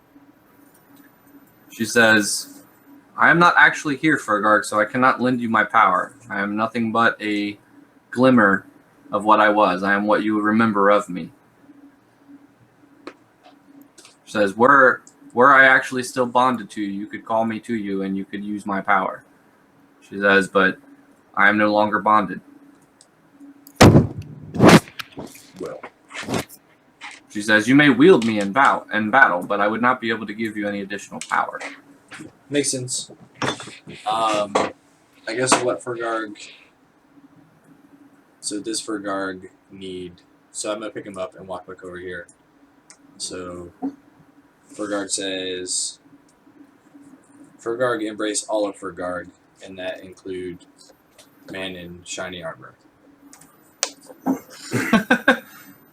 All right. So internally, like, are you actually like, is Furgarg actually thinking that of not straying away from the good path anymore? So Furgarg internally is probably going to be. He's not going to be, I guess, like. He's definitely not going. The way I'm thinking about it, in his mind, because of these events, he is going to embrace a lot of himself, and he is not going to be like, strictly good and stuff. Like, he might give in to and listen to Primal Furgarg sometimes, but he's not going to be like, just let like the anger and hate like lead him. So more or less, it does sound like you're still like going back to like conceptual Furgarg, like Furgarg that tries to do good but continues to slip back into his ogre ways because he doesn't know any better. Well, this Furgarg is consciously going to make a decision to sometimes allow that, but not like, not like rampaging through like, burning down houses and stuff, but he might drink a little bit more, he might like eat stuff when he wants to eat stuff, or, stuff like that. Okay. And he's not just gonna blindly listen to like Moonslicer and stuff. Like he'd be like, okay, that's a good idea. Yeah, I'll think on that. Yeah. Okay. So, If he gets Moonslicer back, which I'm not. I don't think he's going to. so when you start like feeling like that, you see the other you like come over and walk to the end of the cage, and like he's like looking out at you, and just like kind of like subtly, like he looks really sad, and he like shakes his head no.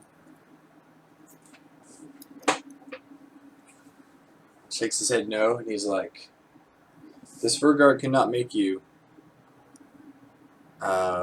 do anything, but all these Furgargs need you, and you need this Furgarg. So we think all of us. He shakes his head again, then he like touches his hand to his ear, and then pushes his palm against like the barrier. I'm gonna attack it with Moonslicer. All right. So you attack it with Moonslicer, and it shatters. Yes. Moonslicer also shatters. Damn it. But then you see like you standing up on the plateau, and like that you is holding Moonslicer, and Moonslicer has like a faint glow All right. coming off of it. And he was like, for this battle, since you do not understand the entity that is with you, I will aid you in making the right choice. But I don't know how much I will be able to aid you once you regain control, without you fully embracing your former tenants to want to make the world a better place. Furgarg, tell you what, we cross that bridge when we get there. He says, that sounds very fair, Furgarg. Because You notice that he doesn't talk like you at all. I believe it. Like, he's got the voice and everything, but he's not, like, referring to himself in the third person, and he's, like, using full sentence structure. Weirdo. All right. He looks at Baradil and he says, I would have never destroyed you, Baradil. I hope you know that. This bard will know it. He says, I follow the tenets of Moonslicer. I believe that she will lead me towards the best path. And he says, but that doesn't mean I always have to listen to her advice. It is only advice after all. This Furgarg's kind of like.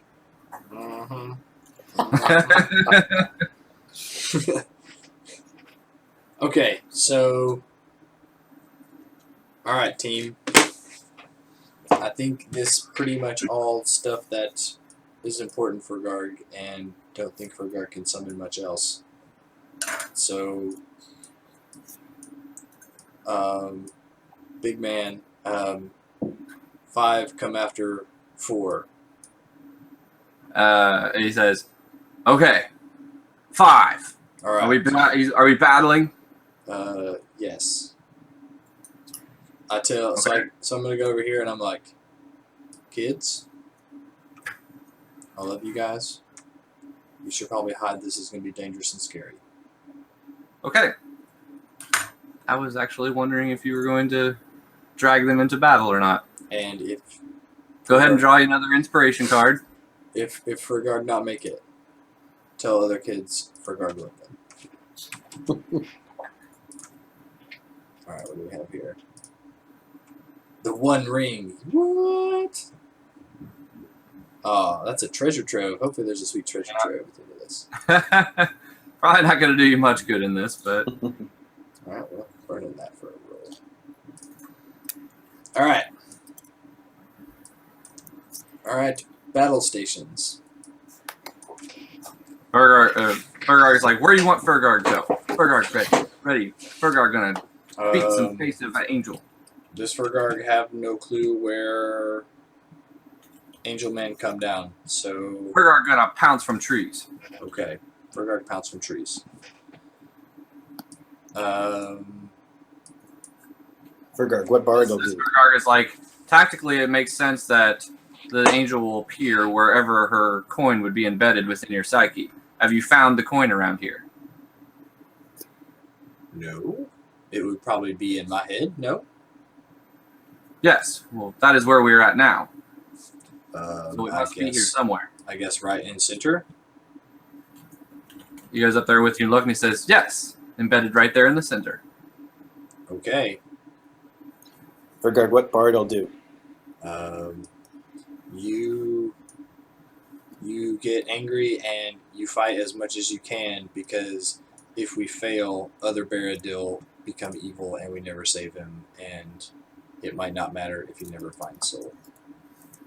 The full-plated Furgarg is like, "I will help you defeat the angel, but I won't help you retain his power. You will have to give him up. You will have to give up the coin." Oh yeah, Furgarg try and find big mountain with lava shoot out top and throw it in.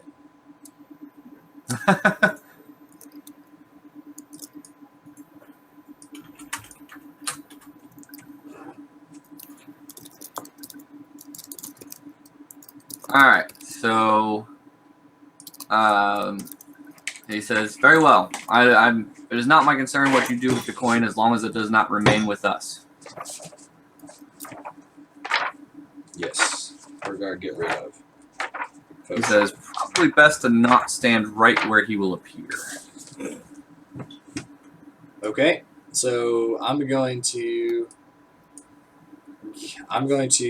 before he comes, I'm going to I'm going to start getting ready to cast a spell, and as soon as he appears, I'm going to cast Protection from Good Celestial on this big Furgarg. Okay. All right, so you're gonna have to actually like summon him and let him know that you want to do battle. As of right now, he doesn't know anything. Mechanically, how everything is gonna work, I wanted to have like character sheets for each individual Furgarg, but it was just too taxing to create enough of them. That's cool. If you think you can whip together a 5th level barbarian Furgarg, then that would be what your primal self Furgarg would be. They have The other Furgarg is just you, but deals radiant damage. They have NPC sheets. Let's see. Yeah, so as far as the other one was already going to have the same stats as you, only he was going to, all damage he deals is going to be radiant. If we can't get together a barbarian version of you really quickly, then just make the primal self Furgarg have the rage ability. All right.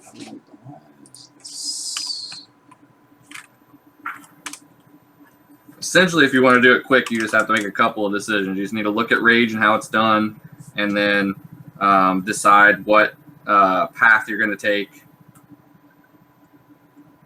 The primal pass, like either the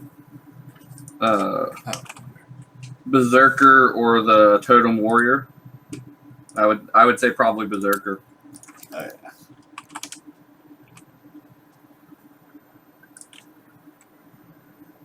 So yeah, basically look at what frenzy does in a berserker. Look at reckless attack and rage, and then because he's 5th level, he would also have the extra attack. But everything else should be more or less the same to you. Okay. Damn it, I can't find it. John sent it to me. And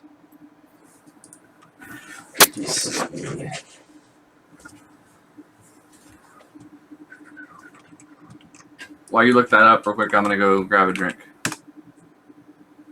And go to the back.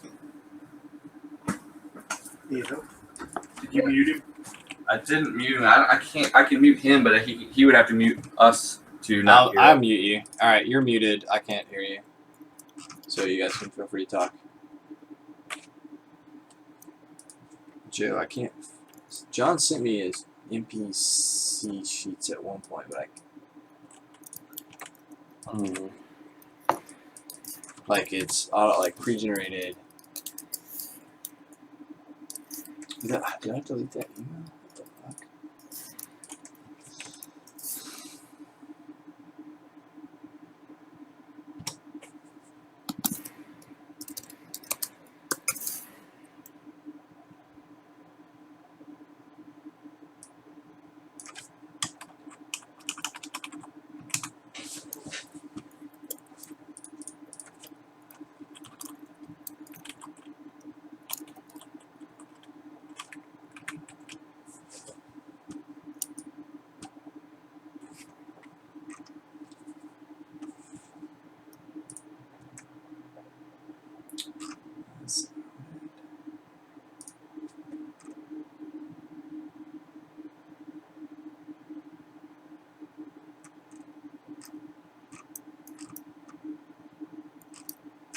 Damn it. So here's a level 6 barbarian. You're looking for 5? Yeah, so there was. This is really upsetting me. I can't figure this out. Like, Jonathan sent me, like, NPCs. Like a URL that has, like, a level 1 through 20, like, all the different types of, like, every class. Mm-hmm. And now it's gone. Aha. JJ. I'm going to message it to you in G-Chat. Okay. You can get there every it is. level, Yep, that's whichever it. path you want. Yep, that's exactly what he sent me. Cool. Path of Berserker, level 5. Okay. Sweet. Efficiency bonus. Alright. Rage. Damage resistance.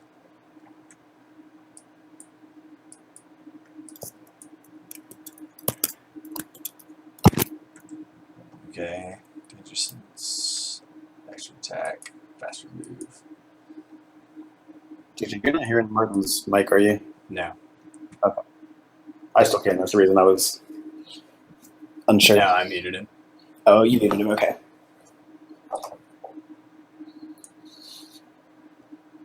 You can make an extra attack. Ooh. So I have frenzy, so that would get 3 attacks. Nice. Okay, so I got the berserker bee. I'm gonna go get a drink because this is gonna need it.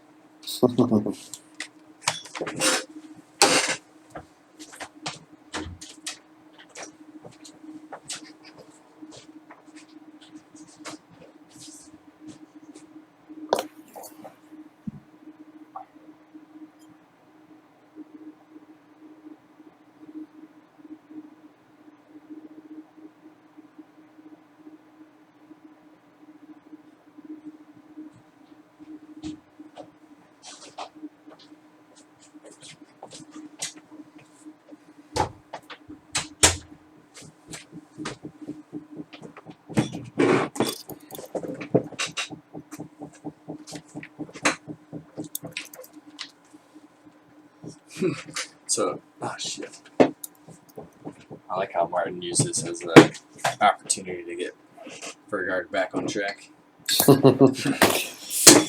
I don't think he was necessarily pushing that direction. You would have been free to go whichever direction you wanted. Yeah, no, I believe that. I mean, That was something he and I specifically discussed. Was like he didn't want to cause that to feel like railroaded. So right, okay. all right, you can unmute. All right, unmuted. What was I railroading with? No. I was just telling him that you specifically said you wanted to avoid railroading him into a specific choice. All about presenting you with choice. Mm-hmm. All right, so what are you gonna do, JJ? All right. I guess I am going to. I'm going to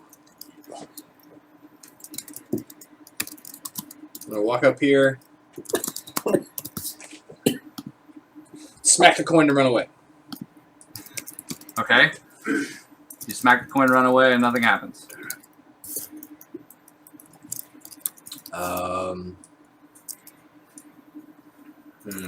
I listened to what other Furgarg says, and it's probably not staying there.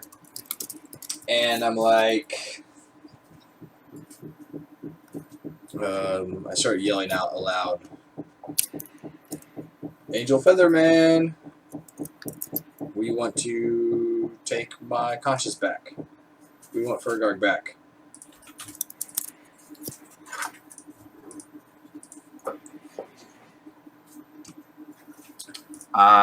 What did you say? So he's like, we want to take Furgarg conscience back.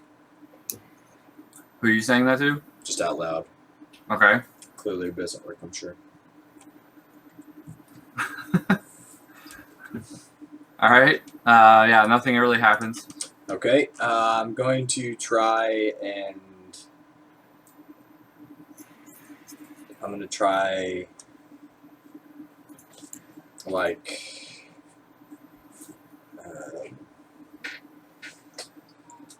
I'm gonna... So...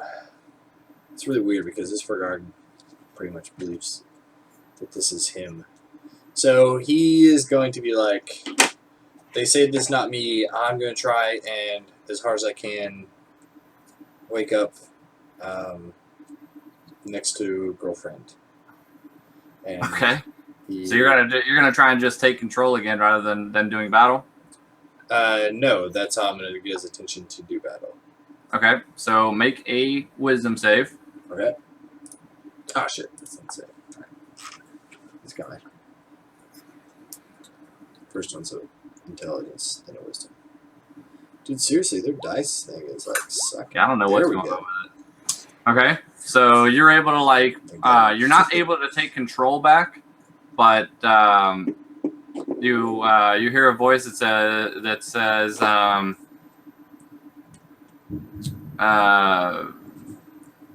be patient.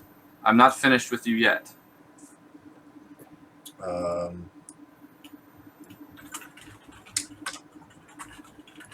Furgarg yells back at voice.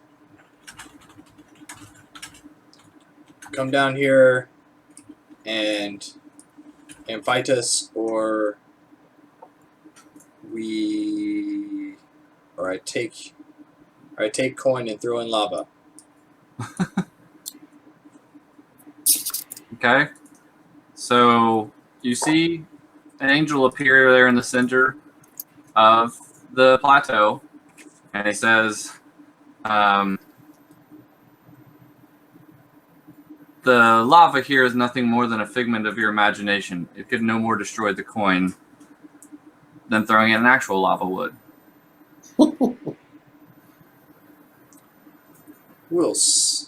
So Furgarg says, 5! All right. And This cast hold on. And he's going to cast the protection from good celestial on this Furgarg. Okay. And that Furgarg is like, and like he goes like running up onto the plateau. Alright. All right, you can control him from there, JJ. You can make like your attacks and stuff. Okay. All right, let me go ahead and zoom out of sheet. All right, so he is going to rage and frenzy. So I can't click on him. Can you give it the token control? Me control this token. I Or I can just roll it. Let's see. I guess I didn't. I thought I had, but it must have been when I copied it over. I can There just you roll it. 20 plus 6. Oh, wow, that's going to be painful.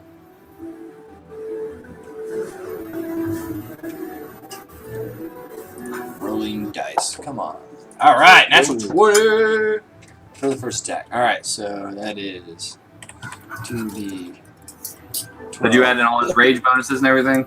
I'm getting ready to add in his damage. 5. So that's shit. 12 plus 5. So that's his first attack. I'm going to go ahead and do his second attack and then his frenzy attack. So there's 2 d20s coming. Okay. So 26 damage is the first one. Whoa. Okay, so ignore the 31. Okay. So 26 damage from the first attack. Does the 18 hit? The 18 does hit. Okay, so How much was the first damage? actually, god damn it, JJ. Hold on, I wrote 2d15s. You're talking about yourself in the third person like your character. Alright, so I have to re-roll the first damage because I rolled 2d15s. Okay, so what is coming now is the damage from the first attack. What is coming now is the damage from the second attack. And this is from Primal Self View? Yes. Does the 15 hit? Yeah, 15 does not. Okay, so he takes 15 damage. No, he takes 8. Whoa, what? Okay. So he takes 18 damage and 14 damage. Yes, because the first one was a crit and the second one wasn't. Okay, so he takes 18. And then 14.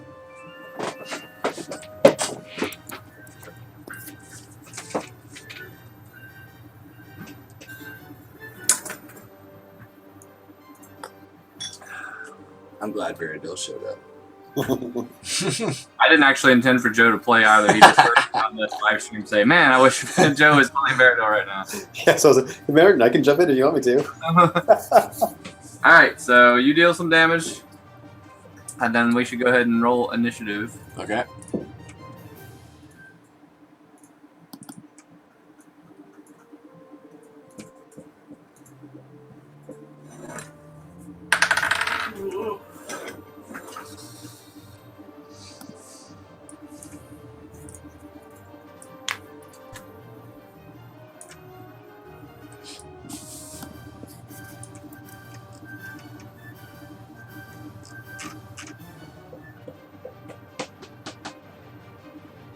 Are all Furgargs going to go on my turn?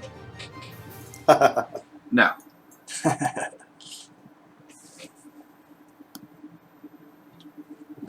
But you should be able to click on their token and roll initiative for them. Okay. It's probably going to break because they don't have character sheets. I should be able to assign them to Furgarg. I thought I had, but I think I just put them to control you. Okay, so they do have sheets? They will in just a second. It looks like, it looks like they have numbers, yeah.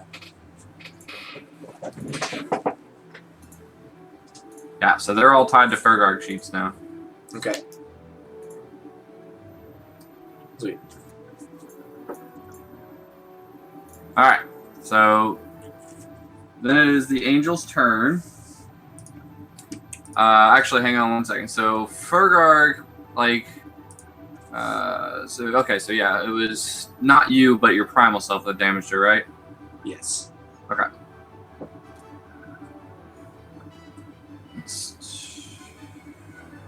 Need to keep track of the rounds as well. Alright, so it's the Angel's turn, and he attacks.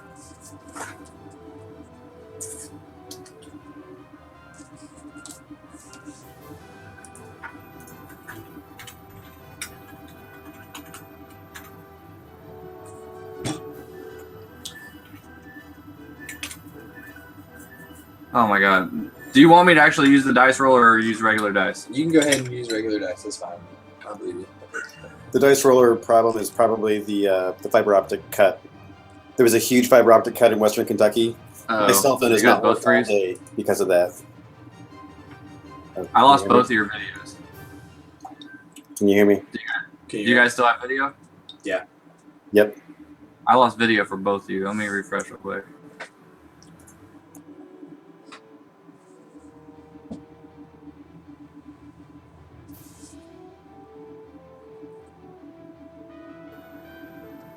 Okay. You said it was probably the what, Joe? There was a fiber optic line cut in Western Kentucky that's affecting internet in 14 states.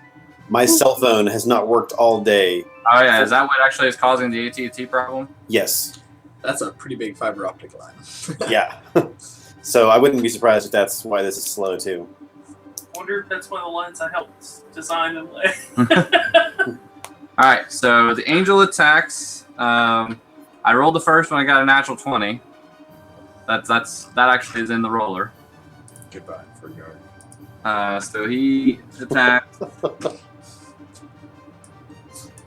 And then-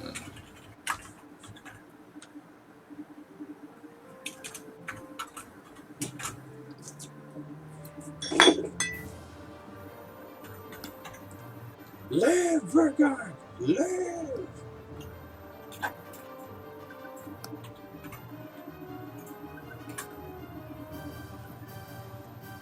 Holy shit. Alright. There's something I should have said also before the roll. So Furgarg, what is your total HP when you're full? So, this Furgarg's is 39. Which I rolled like shit. Oh, do you went ahead and created a new sheet for that Furgarg? Oh, no, for that Furgarg's 52. Okay, so basically what you're going to do is take all three Furgargs and add their HP together. Okay. But each time a Furgarg takes a damage, only that Furgarg takes the damage. So basically, okay. you guys each are contributing to each other's HP pool, but each one is only taking their own damage. Okay, what kind of damage did that take? Radiant. So radiant damage is not. Well, the 1d6 plus 4, so 8 of it was just regular bludgeoning. Okay. The rest of it was radiant. I'm resistant to that guy's resistant to bludgeoning. Okay, so then he would take half, so he'd take 4 of the. So minus- Yeah, take 4 away from that. okay, so 19. Got it. Okay. Let's see. You also have the optional, like you all have shield other on, but it's like an optional work. So like you as JJ, since you're controlling all three of them, you can decide whether or not you want one to take all of the damage they take, or if you want them to take half and somebody else to take the other half. Okay. All right, so that was attack number 1 for the angel.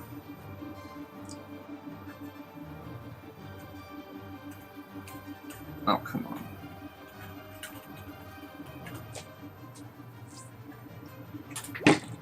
Damn! Are you fucking serious? I didn't even roll crit damage on the other one. That was his actual like damage. Oh. Oh man. So I need to roll again for the other damage first. Yeah. JJ, other bard or other Furgarg. I think the other one though, I don't think that his radiant damage. So the way the angel works is he rolls a 1d6 plus 4 bludgeoning and then plus 48 radiant damage. So if he were to crit, does that 48 also crit? Any Yes. dice are rolled double. Yep. Okay. Any static modifiers are just a single. All right, so I'll take the modifier out of that. JJ, what's So this will the be the what's the path of that Furgarg? He is the frenzy, the berserker. Okay. All right, so JD, that's the other half of the crit from the first roll. Okay. So the 4 you'll take in half since you So resistant to 18. bludgeoning. All right, then here's the damage for the second crit. So 21 and 23, but you can still half the. So 10, so minus 5 from that. So for the 30, so 39. Remember, somebody else can take half of it. Yep, it'll be alright. All right, so that is the angel's turn.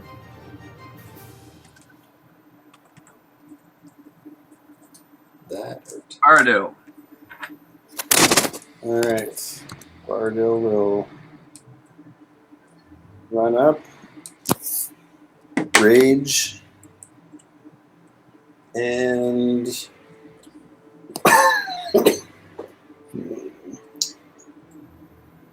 he'll reckless attack with Great Axe. Okay, that'll hit. Okay. And he has a second attack, so he'll use the Great Axe again. Okay, the axe, is that slashing? Yes. Vulnerable to slashing. Yes. All right, that one will hit as well. Okay. Ooh. So I cast Protection from Good Celestial on this big guy. Uh-huh. Oh, yeah. Oh, yeah. What does that do? It gives disadvantage on attacks against him. Ah, all right. Well, then he Well- probably didn't get crit. Shit. All right, so let me roll the 1C. That was my bad. That was a pretty good opening roll, though. Yeah, double crit. It's like, okay, guys, we give up. It's just a joke, just a joke. All right, so you rolled a natural 1 for the second one. So for that first attack, since he's at disadvantage, you didn't take any of that first damage. Okay. That's 8. Are you able to go back and figure all that out? Yeah, I got it. Okay, and then the second one for his disadvantage, he would have still probably hit. Yeah, he still would have hit you. So Yeah. only take 1. So take the 21 damage roll. Okay, plus the But that one should have a +4 to it because that was he didn't have his modifier on it. So technically it's 25 damage, okay. and you only take half of the 5. Yeah. Okay. All right, we all good? Too easy. All right, I'll remember that now. All right, so Baradil, is that all you got? Yep. All right, so Baradil, JJ, you should make a wisdom save My favorite. as your like base you. Coming in hot. Coming. Okay. So, the terrain around you all of a sudden shifts back to like that all white room again, and nobody else is in there with you. And then you see like the white start to like flicker, and then you're back in the alley behind the drunken bear where you were sleeping, and you see yourself sleeping in hay, but you're seeing yourself through someone else's eyes. And you see like this someone else like pull like a axe out, and then you see them put like their arm down on the ground, and then they take the axe and cut off their own arm, and then you see like black ichor like just like coming out of the wound, and then like they pick up that arm, and that's all you see, and then it shifts back to white again, and then you're back into this room. I knew I could save you. And you're able, because you made the save, you're able to like actually remember seeing that, and you know that you were witnessing something that actually happened. Like it's not like an illusion or anything like that. Like you just feel like you just saw something you've never seen before that was real. Okay. All right. Furgarg. All right, so that is Paladin Furgarg. Yes. No. Definitely is. No. No. That's. Oh, street. This. It's Big Furgarg. That's Big Furgarg. All right, so You got the surprise round to like go in there since you not surprised, but you guys were Right. ready for the people to come in there. So okay, so he has 3 attacks because he's frenzied. okay. All right, so I'm just gonna roll all 3 of them because they're incoming. No. We lost Joe. That was intentional. I shut off the video for a minute. Well, now I All lost Jade's video too. Nope. Can you see me? Nope, I lost your video. Can you hear me though? Yeah, I can hear you. Joe, No, what did you do? it's probably something to do with the same thing. I lost the video too. Can you hear? Can I hear you, Martin?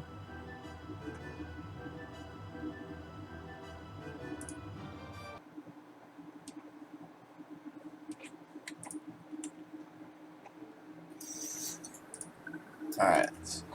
There he is. I think we're back. Yeah. All right. Joe, you still there? Yep. All right. So I'm assuming. Whoa. Okay. So I'm assuming a 12 didn't hit, a 22 would hit, and a 19 would hit. 22 and 19 both hit. Okay. Shoot. So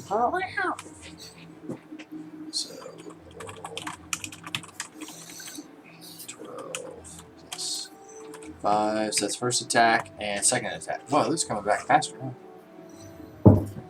Huh? Okay. So 14, 11.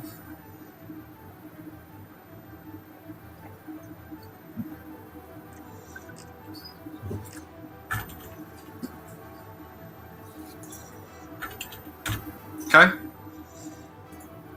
Okay. And that all that Furgarg's doing? That is all that Furgarg is doing. Okay. Alright, now it is real Furgarg. We're all real Furgargs. Well, base Furgarg. Alright, so you're going to move over to here. And You'll have to climb to go up that way. It's like these like okay. ramps on each side are the only way to get up there without climbing. Alright, so let me look at my movement then. So 15. Alright, looks like I can make it through that way. Okay, so 15. So 20, and then yeah, I can make it. Okay. Okay. So I go up to here. So I go up to Cha, and then I come down to Cha. Okay. And Cha. I'm going to attempt to grapple the angel.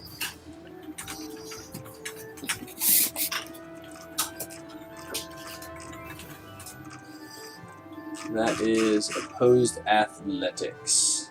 Okay. Let's see.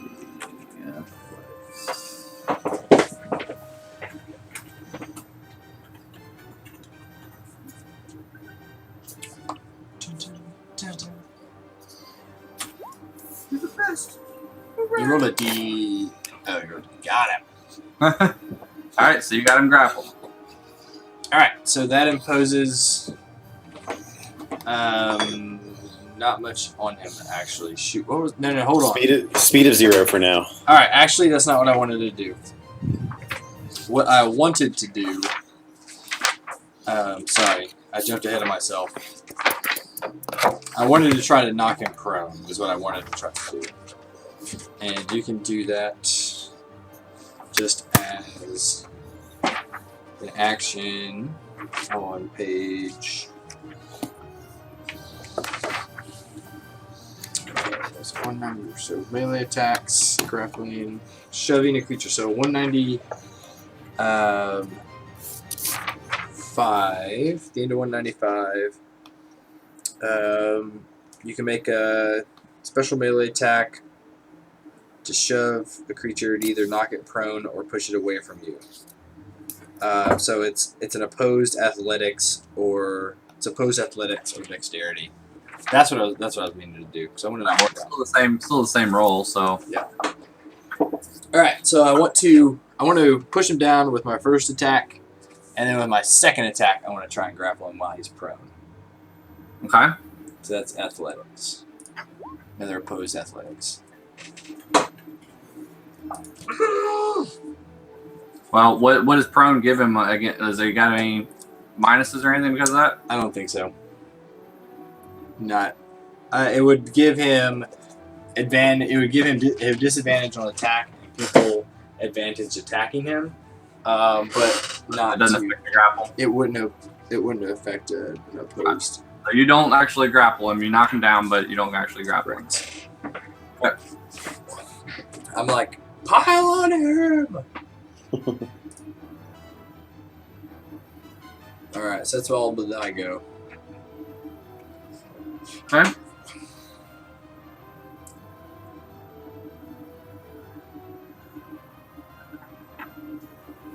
All right, then it is Paladin Furgarg. All right, he's going to try and grapple him. Okay. And that is opposed athletics. Come on, man. A fucking 3.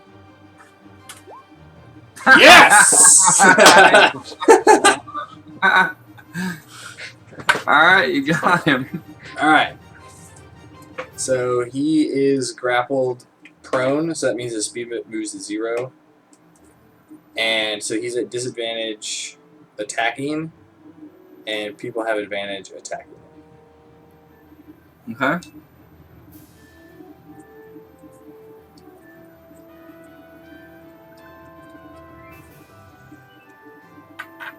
He casts freedom of movement. Okay. Alright. So it is his turn. And he.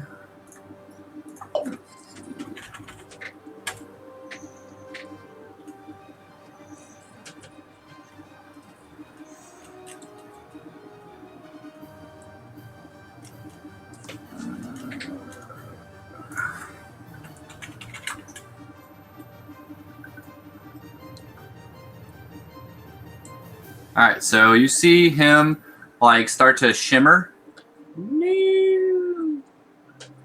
and then He becomes He a like- monkey. he grows into like a huge hill giant. And because he's bigger than you, you can't continue to grapple him. That son of a bitch. That's good strategy, though. And then as his move, doesn't have wings anymore. I don't think he has move action.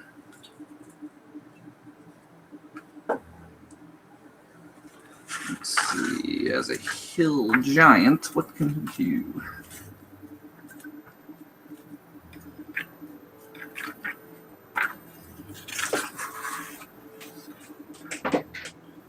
Not much of anything. All right, so He could throw rocks at people. he basically he breaks free of the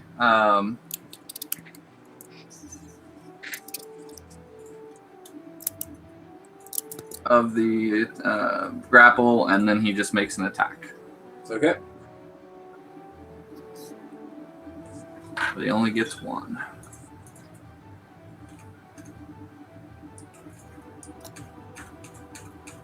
Why is it not keeping my rolls? Because we refreshed. That's a shit roll. I assume that's not gonna hit you. Nope. Alright, that's his turn. You might actually defeat this fucker. These rolls. That's what's up. He somehow dropped out of when you removed his token. He dropped out of it. Just the pizza burps. Well, I can still see him. Okay, you're good then. So it's Baradil's turn. Okay. He will continue to rage and recklessly attack. Okay, that will Gains not hit. advantage because of the reckless. It will not hit. Okay. Second attack. 25. That will hit. All right, and I forgot to add this before. This is 15 plus 2 for raging damage. Reckless. So I'm sorry to say this, Joe. Hmm? Reckless is on your first attack of your turn. Oh, okay. I'll Well, then I see. make an actual one. As much as I want to win, I don't want to cheat to win. All right. Are you moving, Baradil? Are you sure reckless is only on the first one? On your first attack of your turn, you can go reckless, which gives you advantage on melee weapon attacks that use strength, but all attacks rolls against you have advantage. That's what reckless attack is. Important that I get to know that too. That I have advantage against you now. Oh yeah, yeah. No, I'm not moving. Okay. Then it is Big Furgarg's turn. All right, Big Furgarg. Probably not smart enough to grapple him, so he wants to smash him. So he's going to be an idiot and smash him. Reckless attack. He does have reckless attack, so fuck it. He's going to reckless attack. It's advantage on this first one. So I'm going to send all three of them your way. So the first two are together. So the 11 and 23 are together. Well, Okay, so the 23 is the advantage. That will hit. Yes, and then ignore. So then a 14 and a 19. Ignore the 12. Okay, the 14 does not hit. Okay, so he gives 2. So 12 plus 5. So 6 and 15 damage. And he would know that he did a reckless attack as well, so he would. Okay. JJ, are you absolutely positive that it's only the first attack? I can't find. I will double check, but When you make your first attack on your turn, you can decide to attack recklessly. Doing so gives you advantage on melee weapon attack rolls using strength during this turn. yeah. So I think you have to make the choice on the first one. But it says it gives you advantage on melee weapon attack rolls using strength during this turn. So I think it gives you advantage for all of them. Make me look up stuff. Let's see. When you make your first attack on your turn, you can decide to attack recklessly. When doing so, gives you advantage on melee. It says attack rolls. I would say that it probably is all the attack rolls in that turn. Because it also gives your enemies advantage on all of their attacks against you, not just the first one. Very well.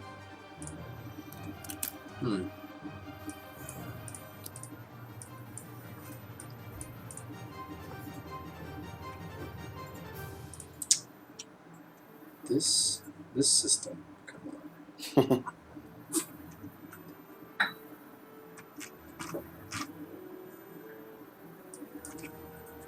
Nice. I know what I'm doing. Go get that ass. Swiggity swash, go get that ass.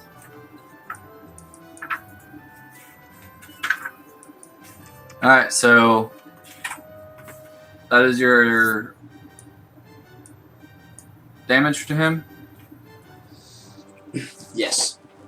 That's all he does. Alright, so first one's not very good.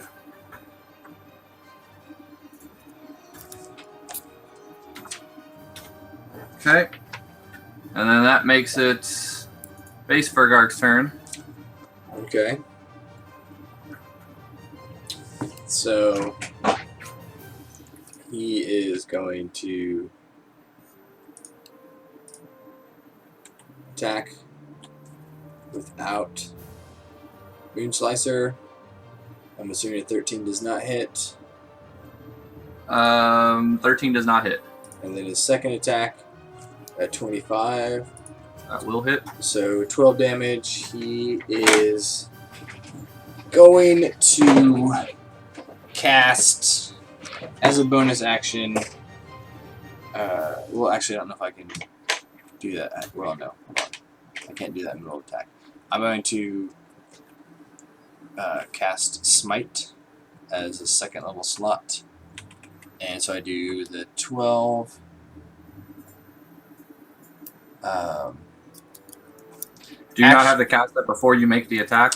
Yeah, no, so I was gonna cast something, but I'm not casting that now because I would have probably had to cast that before I made the attack. But I can choose to smite at any time, so this is gonna be smite. And also the 12 does not have my rerolls for 1s and 2s in there. So doesn't look like it. Maybe no, it does. It does. Sweet. So then I re-roll. So then I'm casting my last second level spell slot as a smite. Okay. So 3d8, re-roll less than 2s. What kind of damage is smite? Good question. Smite is whatever type he is related to.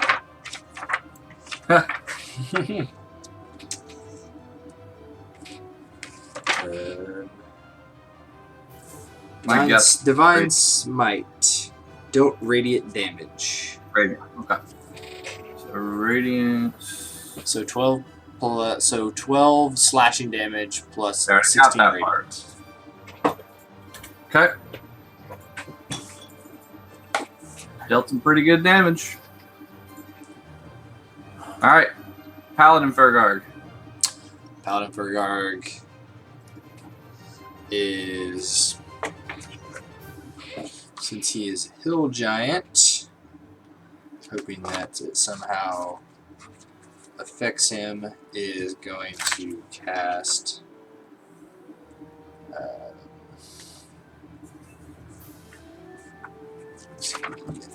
H. Okay, so nope, I won't be able to do that. Damn it. Target. Would a hill giant be considered a humanoid? A hill giant is...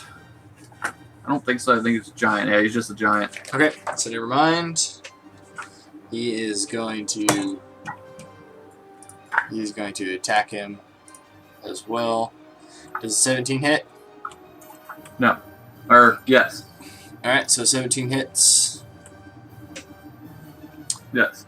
And, okay, he is going to spend one of his spell slots, second level spell slots, to do 19 radiant damage. Okay, so 15 slashing. And 19 radiant. Okay. Got everything? Yep. Alright, then it's Angel's turn.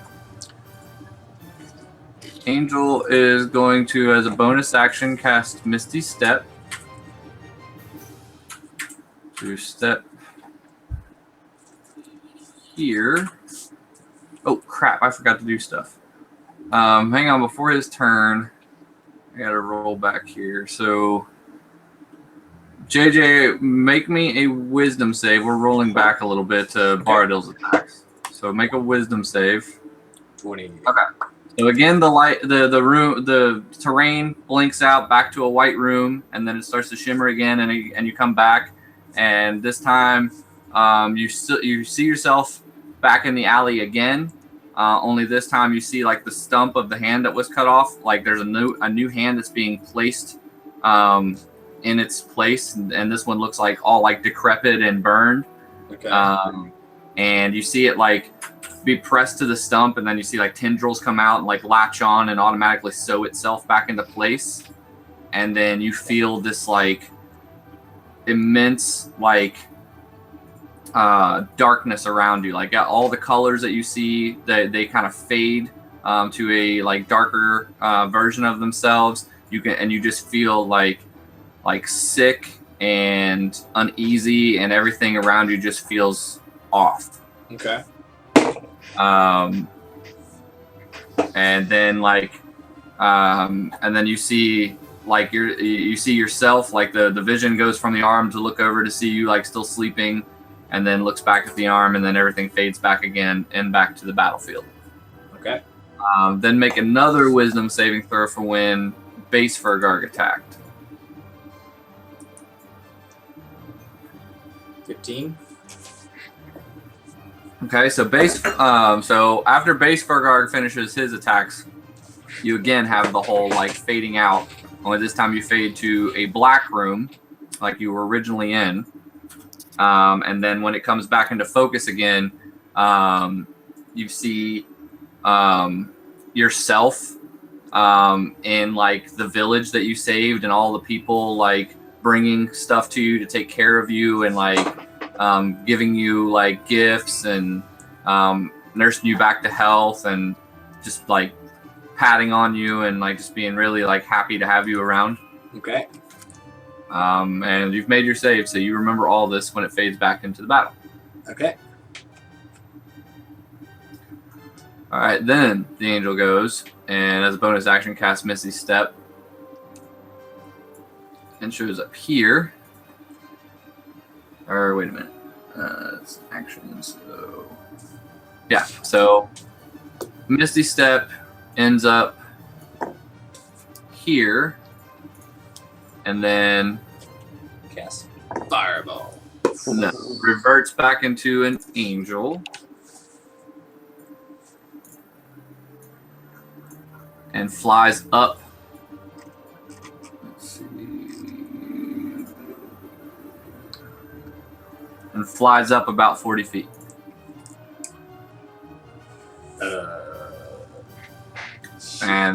And he says,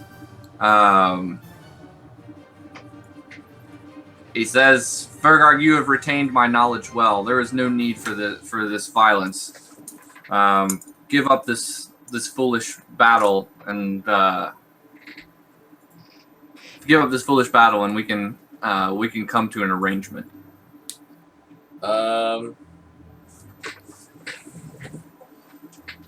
The arrangement is unconditional surrender.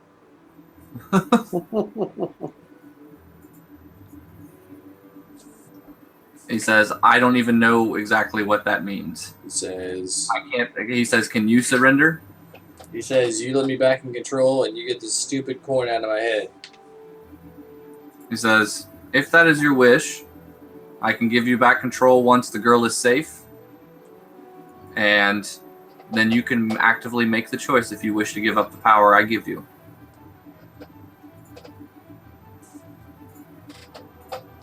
And then it's Baradil's turn. Okay.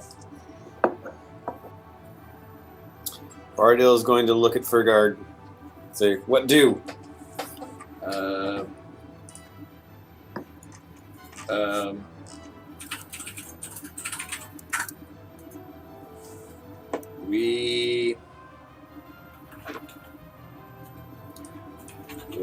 I don't know. Furgarg know how to fly.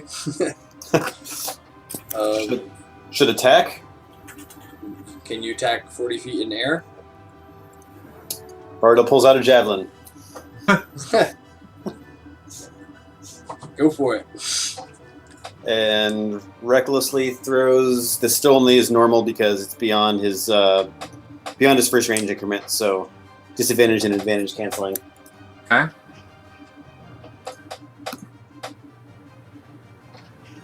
$13 to hit. That will not hit. Right.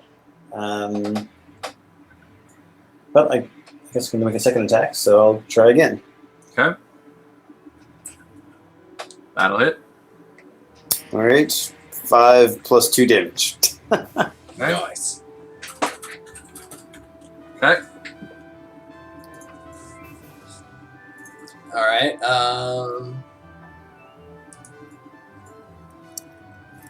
Big Furgarg is probably going to go underneath him and Big So- Furgarg is huge, and he does have reach 10, so he technically, I don't think he still not could 40 reach. feet, no. Yeah. Probably like 20, yeah, so he's going to be like jumping and like swinging at him, not being able to hit him. Okay. And then base Furgarg. Base Furgarg is going to say,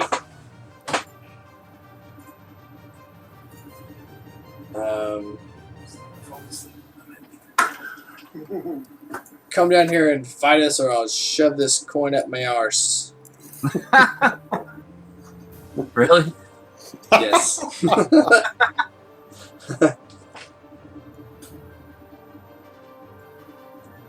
Okay. Nobody puts Furgargs in chains and gets away with it. He actually says it was you that put the Furgargs in chains, not I. That don't make no And sense.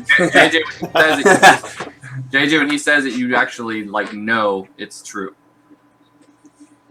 Well, we're not letting you put us Furgargs in chains no longer. I have no desire to put Furgargs in chains. Okay, then give Furgarg control back right now, and we get stupid coin out of my head. Not until the girl is safe. I grab the coin and shove it up my arse. Okay.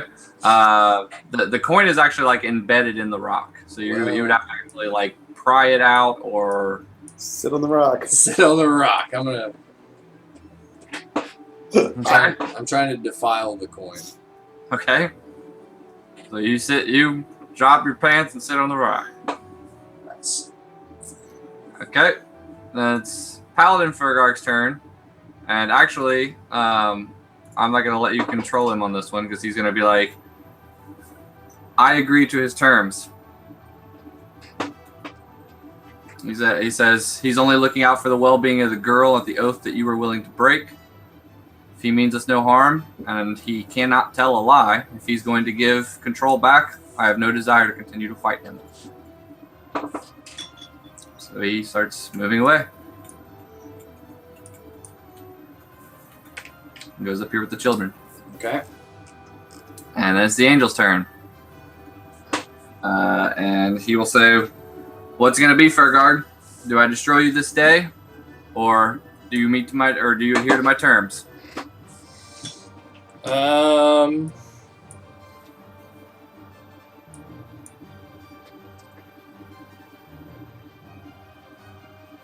I'll accept your terms. Okay. He says, very well, lay down your arms. All right. I'll lay down my arms. Oh, you'll have to wait till your turn, but All right. so he'll fly over to above the coin, but still staying high in the air. That now smells like shit. Beardo, it's your turn. I really wish Bardell could actually like rip his arms off and put them down. Why can't he? You're only a figment of JJ's imagination, after all. So yeah, he'll drop the great axe. He doesn't have any other weapons in his hand, but he's got others like on his body. Okay. Is that all you're gonna do in your turn? Yep. All right. Primal Furgarg. You know he can't control him, and he's gonna go attack. Yeah, he's basically gonna be like, no deal. The rest of us just like, But he still can't reach him. So he's like still swiping in the air at him, but can't reach him. All right. So yeah, the angel will say, "Get control of yourself, Furgarg," and then it's base Furgarg's turn. so I'm Your like, your other paladin self is like, I will aid you in subduing your reckless self if you wish.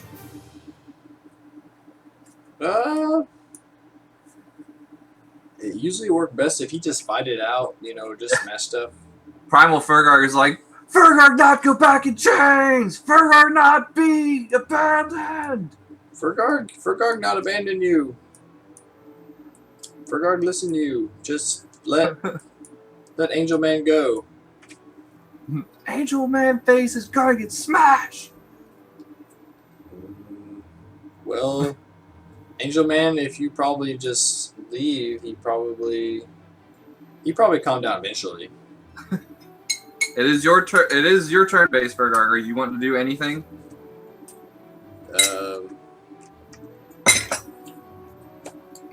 Is an ogre a humanoid?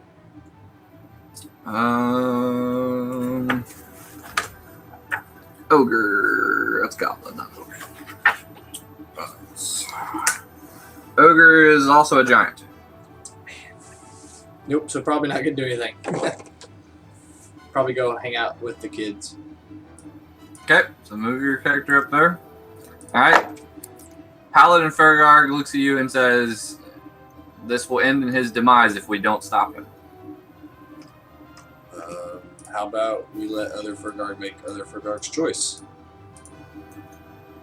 I agree with this. All right, it's the angel's turn.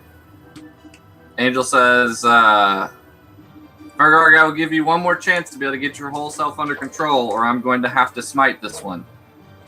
Then he continues to fly in place. Faradil? Faradil is going to move over here.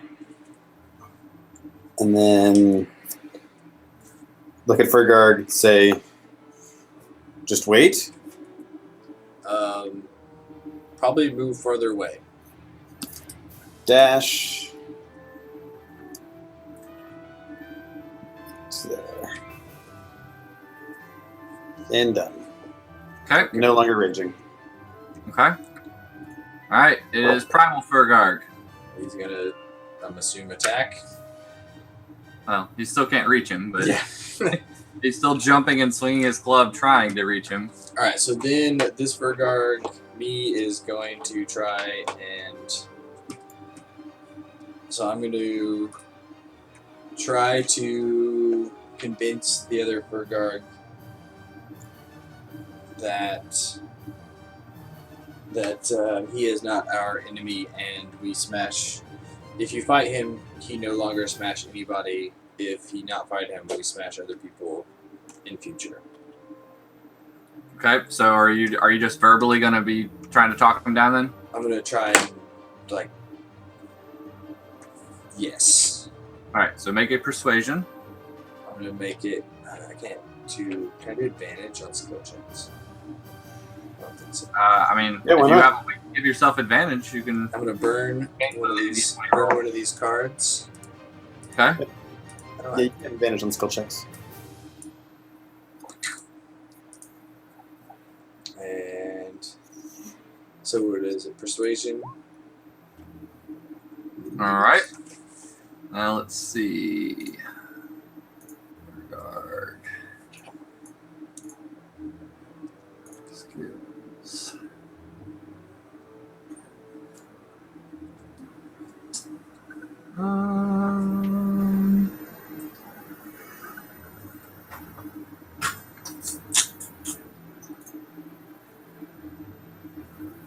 All right, JJ. I'm gonna give you a 50-50 shot. All right. I was gonna let you have it, but I forgot he's enraged, so he's not exactly like. Okay. Fair enough. So I'm gonna give you. I'm gonna roll a d6 on evens. He will continue his attack without listening to you. On odds, he will All right. possibly listen to you. Roulette rule is my favorite.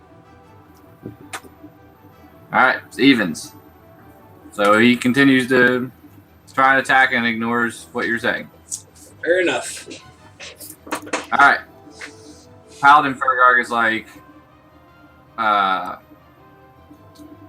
he looks at you and he says, "Are you prepared for what happens if he perishes?" All Furgargs make own choice. This Furgarg only try and get other Furgargs to do what needs to be to free them, but at this point, he make his own choice. He says, "If he dies, we lose all of our instinct, all of our ability to, or all of our desire to want to survive, all of our like basic desires.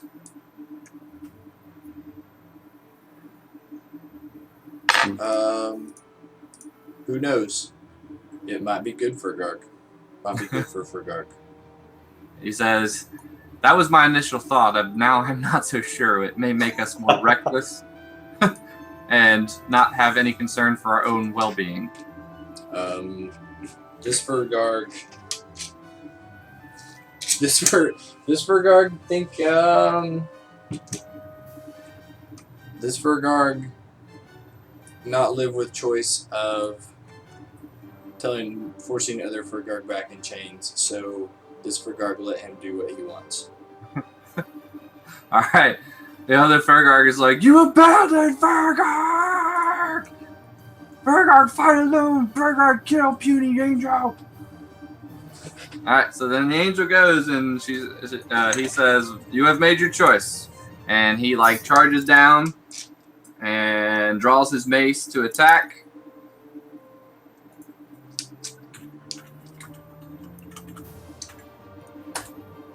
Does a 22 hit? Yes. Oh, wait. He's still got that protection versus celestials on him, doesn't he? Yeah. For a couple more rounds. Probably like 2 more rounds still. Still matters now, but a 19 still hit? Yes, an 18 still hits. Alright, so then he still hits.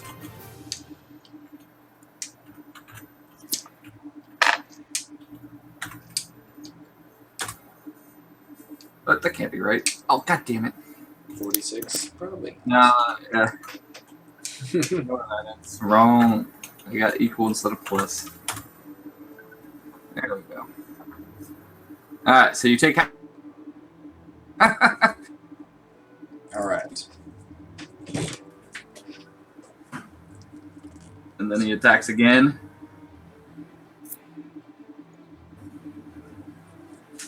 Okay. Nope, wrong one. Sorry, that'll be the damage if he hits.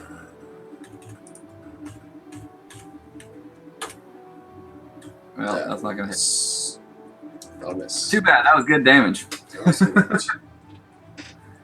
All right. So, but now the angel is back down within his reach, and didn't hit Alright. anything. So. Nope. Alright, I guess Bairdale. Not unless Furgarg says to do something. Baradil, anything? Nope. Okay. Alright, so he's going to attack 3 times. Are you frozen, Martin? I'm here. Yeah, his video's frozen. My video's frozen. Yep. Alright, so it looks like he misses on all of them. Oh, including a natural 1. Yep. It doesn't matter actually looking at it, but he's not at a disadvantage to attack you because you're reckless attacking. So he has advantage against you, but because he has disadvantage over the protection, he would have just had regular attack. That's true. That's But it doesn't matter. Yeah. So he's not reckless attacking this time. But just make Okay. it easier. Alright, then it is Space Furgarg's turn. Nope. He's gonna go over here and tell the children to not watch. And sit over here with him. Going back and forth between the. So Interject in anything. nope. I'm gonna let him watch him die. So Well, he might not. Who knows? Alright, so the angel's going to attack. 17 hit. Yep.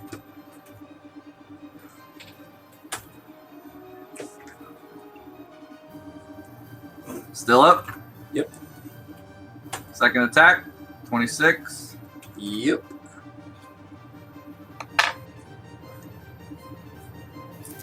Alright, that's Angel's turn. Alright. So probably just fast forward to his turn. Yep. And just do the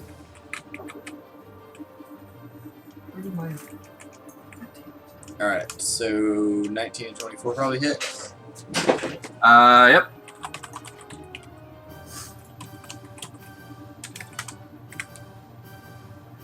So 11 and 6.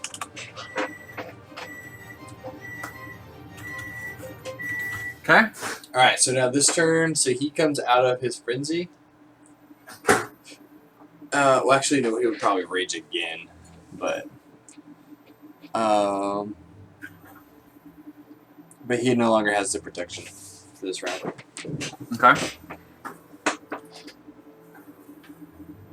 So it's back to Angel's turn. Yep. First attack, 16 hit. Yep. 17 damage. Okay. Second attack's 21. Yep. 29 damage. All right, he goes down. Okay. I think we could have got him. Do I? I think we could have took the angel. All right. So yeah, if you're not going to do any more attacks, the angel will tell you that once that he will abide by his word, and you know that it is not possible for him to lie. And he says, once the girl has been taken home, I will give you control back, and you can do with me what you will. Okay. All right. So unless you have anything else that you definitely want to do, JJ, then you would basically like be able to hang out here in this terrain for whenever, but we would pick up with the game on Thursday. All right. Well, that's almost anticlimactic. Almost, yeah. I expected to die. I didn't expect you to back off and take the deal. Well, you showed me the kids and Baradil. Like those, like the two things that like. I actually didn't show them to you. You manifested them. You made that choice to bring them in, and then I just went with what. So what actually was happening was that Baradil and the kids and Moonslicer, they're all the angel. The angel was using knowledge like from That you son of to be a able to like bitch. play them out. And basically was like, but again, he can't lie. So he was actually using your perceptions of them to have them interact with you. And he wasn't going to have them actually come in. But when you said you wanted to like manifest them and you actually rolled a high enough will to do that, he like allowed them to come in and allowed you to like start learning stuff. So essentially back to what we were talking about earlier in the session, he was allowing you to like work out your problems. Like you, all of your like turmoil within and things like that. He was trying to like help you understand and gain insight into yourself. Oh man! So it was literally like I was like getting ready to go like dark side with Furgarg, and then the two things that could have saved Furgarg were the kids and Baradil. So And like, I even had Baradil entombed too. Like you had to actually like go and like free him. oh man, And there was gonna be like more visions. Like every time you attacked him, you were gonna see like more things. Like every time Baradil made a successful attack, you were gonna see things through Baradil's eyes. well now I know I have to go and cut off Baradil's hand. And every time that base Furgarg made an attack against the angel, he was going to like see a lot of the good he's done in his life, and the things that he's turned away from. At the end of the conflict, whether you defeated the angel or not, you were going to have the choice to actually like block out certain memories, and decide what path you wanted to go. He was going to basically one way or the other. If he was going to be free of you, he was going to give you the gift of allowing you to at least have clarity of purpose in one way. Okay. But you could choose what way that was going to be. And to be honest, you probably were going to defeat him. Yeah. You were really close. Like it was tough, man. He's a challenge rating 10. He had 137 hit points, but all the damage you guys were dealing was half because he had resistance to slashing, bludgeoning, and radiant. So everything that you guys were actually like doing well, he was taking half of that damage. But if you were actually doing full damage to him, you would have already killed him. But that 2 attacks at 1d6 plus 4, that would 48, like, was he could ridiculous. have landed more attacks. He would have been destroying you guys early. Yeah. Oh man. Well, I'm glad Furgarg has been redeemed. He was going down a dark path. No, I wouldn't necessarily say he's redeemed. But there's going to be repercussions to essentially your being destroyed. So all of your like primal needs and instincts and survival instincts, like those are going to be gone. You're not going to have them anymore. It's gonna be interesting. But he's gonna wake up with like you said, a clarity of purpose, and that's clearly gonna be to save Barabil. I would say that might be a quest that he would have, but it's more important that he actually like. I don't even know that he'll even have very much clarity. He might end up waking up more confused than he was before. Because now he doesn't have like his rage and his like primal instincts to draw from anymore. So now he's like he's back to being a paladin, but still not having any kind of guidance on good. But without those instincts, you kind of have like cleansed yourself of like the like innate evil that comes with being an ogre. So you probably no longer have any like desire to do the wrong thing anymore. Right. I don't know how that's gonna work. So he's gonna be the dude. Yeah, I didn't actually expect to let one guy fall. Like when I gave you the ability to like spread the damage out over all of your guys, I kind of expected you to like stretch it out as much as possible and give you a chance to actually defeat him. But when you let him, like you weren't taking any of his damage and letting him take all the damage that was being dealt out, I was like, shit, he's gonna let one piece of his personality die. Well, I mean, so it played into I wasn't trying to meta it. Like, what would this Furgarg do? And this Furgarg would have let the other Furgarg make his decision. So that's what he did. Yep. All right.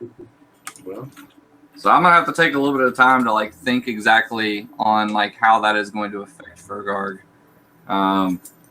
You think on it too. I'm open to suggestions. Like I'm gonna have to really like think like what a person would be like if they didn't have that part of themselves, because that's kind of like that's almost like your base creature. Like that's what you're born with, is like those instincts. So before you learn anything, before you have a concept of right or wrong, good or bad, like you just have those. What happens when you don't have a sense of like, you know, when you don't have that survival instinct anymore, when you don't have like your passions and your desires, like you're gonna be like what am I thinking of? Like a character that basically lacks like all emotion. Like apathetic. Yeah, but I mean, like I'm trying to think. Like there's a fictional character that's like right on the tip of my tongue that is basically like Data. lacks all, like is incapable of feeling any type of emotion. Yeah, Data from Star Trek: The Next Generation. Perhaps that's not the character I'm thinking of though, because I don't watch enough of that to actually have that come to mind. But the bad part is that you're so you're so dumb that you won't even have logic to fall back on. So like not Data. Oh man, yeah, we'll have to figure this out. Oh, you're gonna need guidance more than ever, I think. We'll figure it out. Yep. All right, guys. Well, Joe, thanks for deciding to jump in. Sure. Yeah, man. Appreciate it. Cool.